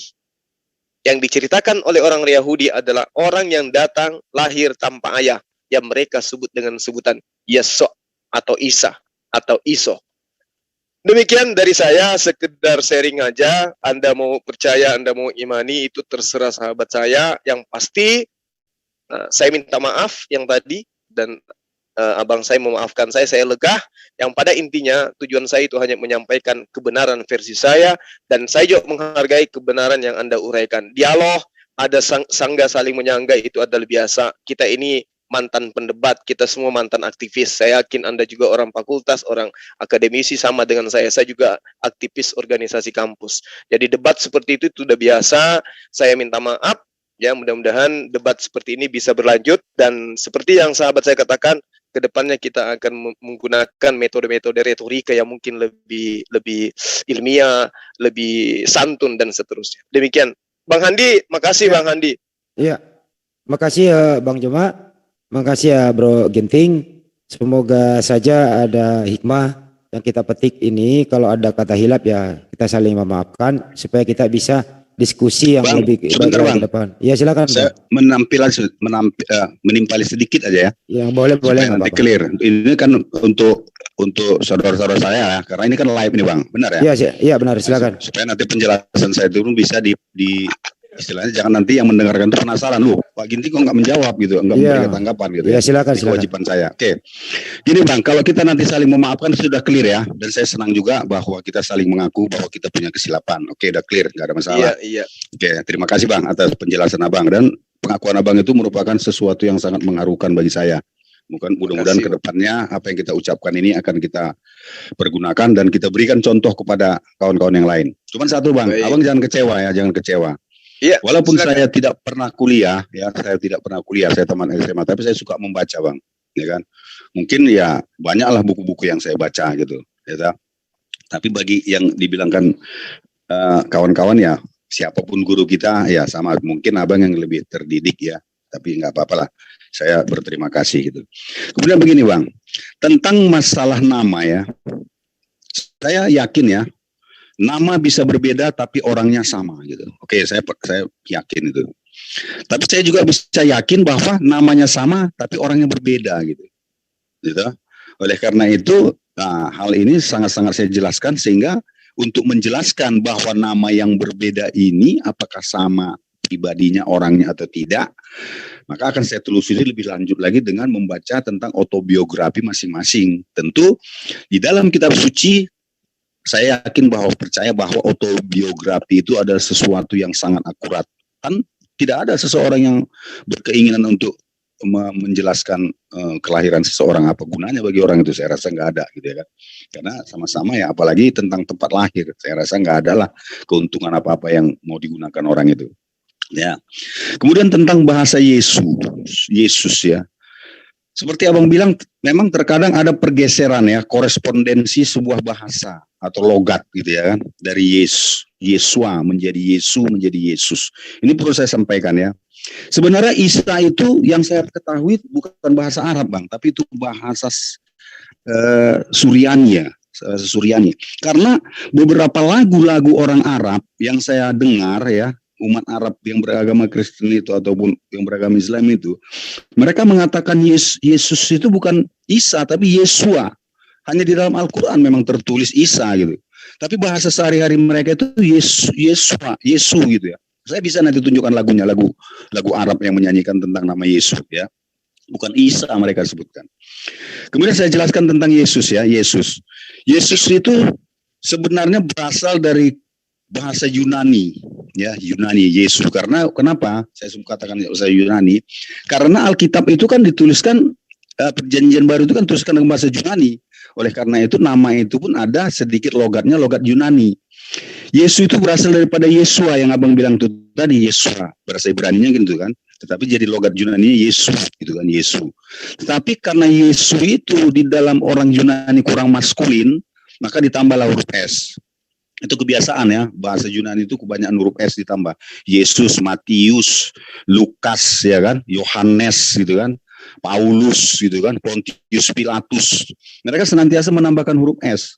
Kalau umpamanya bahasa karo kami itu adalah logat-logat tertentu gitu ya kan. Kai, embiring gitu kan, ada dia logat-logat tertentu. Walaupun sebenarnya tulisannya tidak demikian. Jadi itu Bang sebenarnya.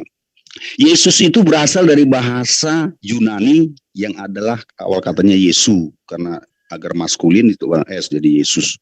Dan Yesus itu berasal dari bahasa Ibrani yang berasal dari Yesua. Okay. Tetapi itulah dia Bang kesimpulannya. Artinya bahwa Yesus yang ada di dalam Alkitab sesungguhnya bukanlah Isa yang ada di dalam Al-Quran. Begitu Bang penjelasan saya. Terima kasih. Oke, makasih. Adapun ya Bang Juma udah mau istirahat juga. Adapun kalau pendapat Bro Ginti mengatakan dua sosok yang berbeda ya monggo saja. Yang jelas cuman satu manusia yang pernah ada di muka bumi ini itu lahir tanpa ayah biologis melalui rahim seorang ibu. Cuman satu, Nabi Isa atau Yesus. Di sini persamaan yang sangat fundamental dan caranya sama. Itu ya. Itu intinya di sana sebenarnya. Mari kita berpikir jernih saja. Kalau memang Anda mengatakan ini dua sosok yang berbeda ya monggo, silakan saja. Yang jelas intinya di sana itu adalah Bunda Maria atau Siti Maryam itu hamil tanpa ayah biologis. Di sini intinya sebenarnya kalau mau berpikir jernih. Bahwa di sini ada keajaiban, ada kekuasaan Sang Pencipta. Ingin menciptakan apa? Menciptakan Yesus atau Isa. Tanpa hubungan ayah biologis. Itu aja sih intinya di sana. Ini harus sepakat di sini, nggak boleh dibantah dan ini bisa dimengerti oleh orang yang kondusif dalam akademis. Itu ya. Terima kasih ya teman-teman semuanya. Bang Juma, ada yang mau disampaikan terakhir Bang Juma? Saya kira cukup. Ya, kalau cukup saya.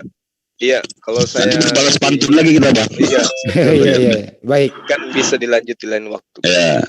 Oke, baik. Terima kasih teman-teman. Ya. Ada salah satu tadi yang menggeliti. Dan ini juga di tengah-tengah kekristenan juga saya sepertinya punya pendapat yang berbeda dengan umat Islam dan umat Kristen sendiri gitu loh. Iya, Apa tuh? Tentang Tuhan diciptakan itu. Dan tadi ada juga sampai saya dimarah-marahi juga dengan teman-teman itu karena saya berbeda pendapat gitu. Tapi ya, nanti lah kita buat next. Ya. Bagaimana Tuhan itu diciptakan atau enggak gitu aja lah.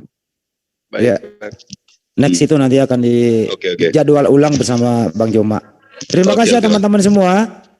Kita tutup dulu. Mudah-mudahan bermanfaat buat kita semua ya. Sekali lagi dari JCC mewakili Amir dan Dewan Suro meminta maaf kepada seluruh siapapun kira-kira ada kata hilap yang tidak disengaja maupun disengaja, mohon saling memaafkan agar nanti diskusi berikutnya lebih baik lagi dan lebih baik lagi. Terima kasih.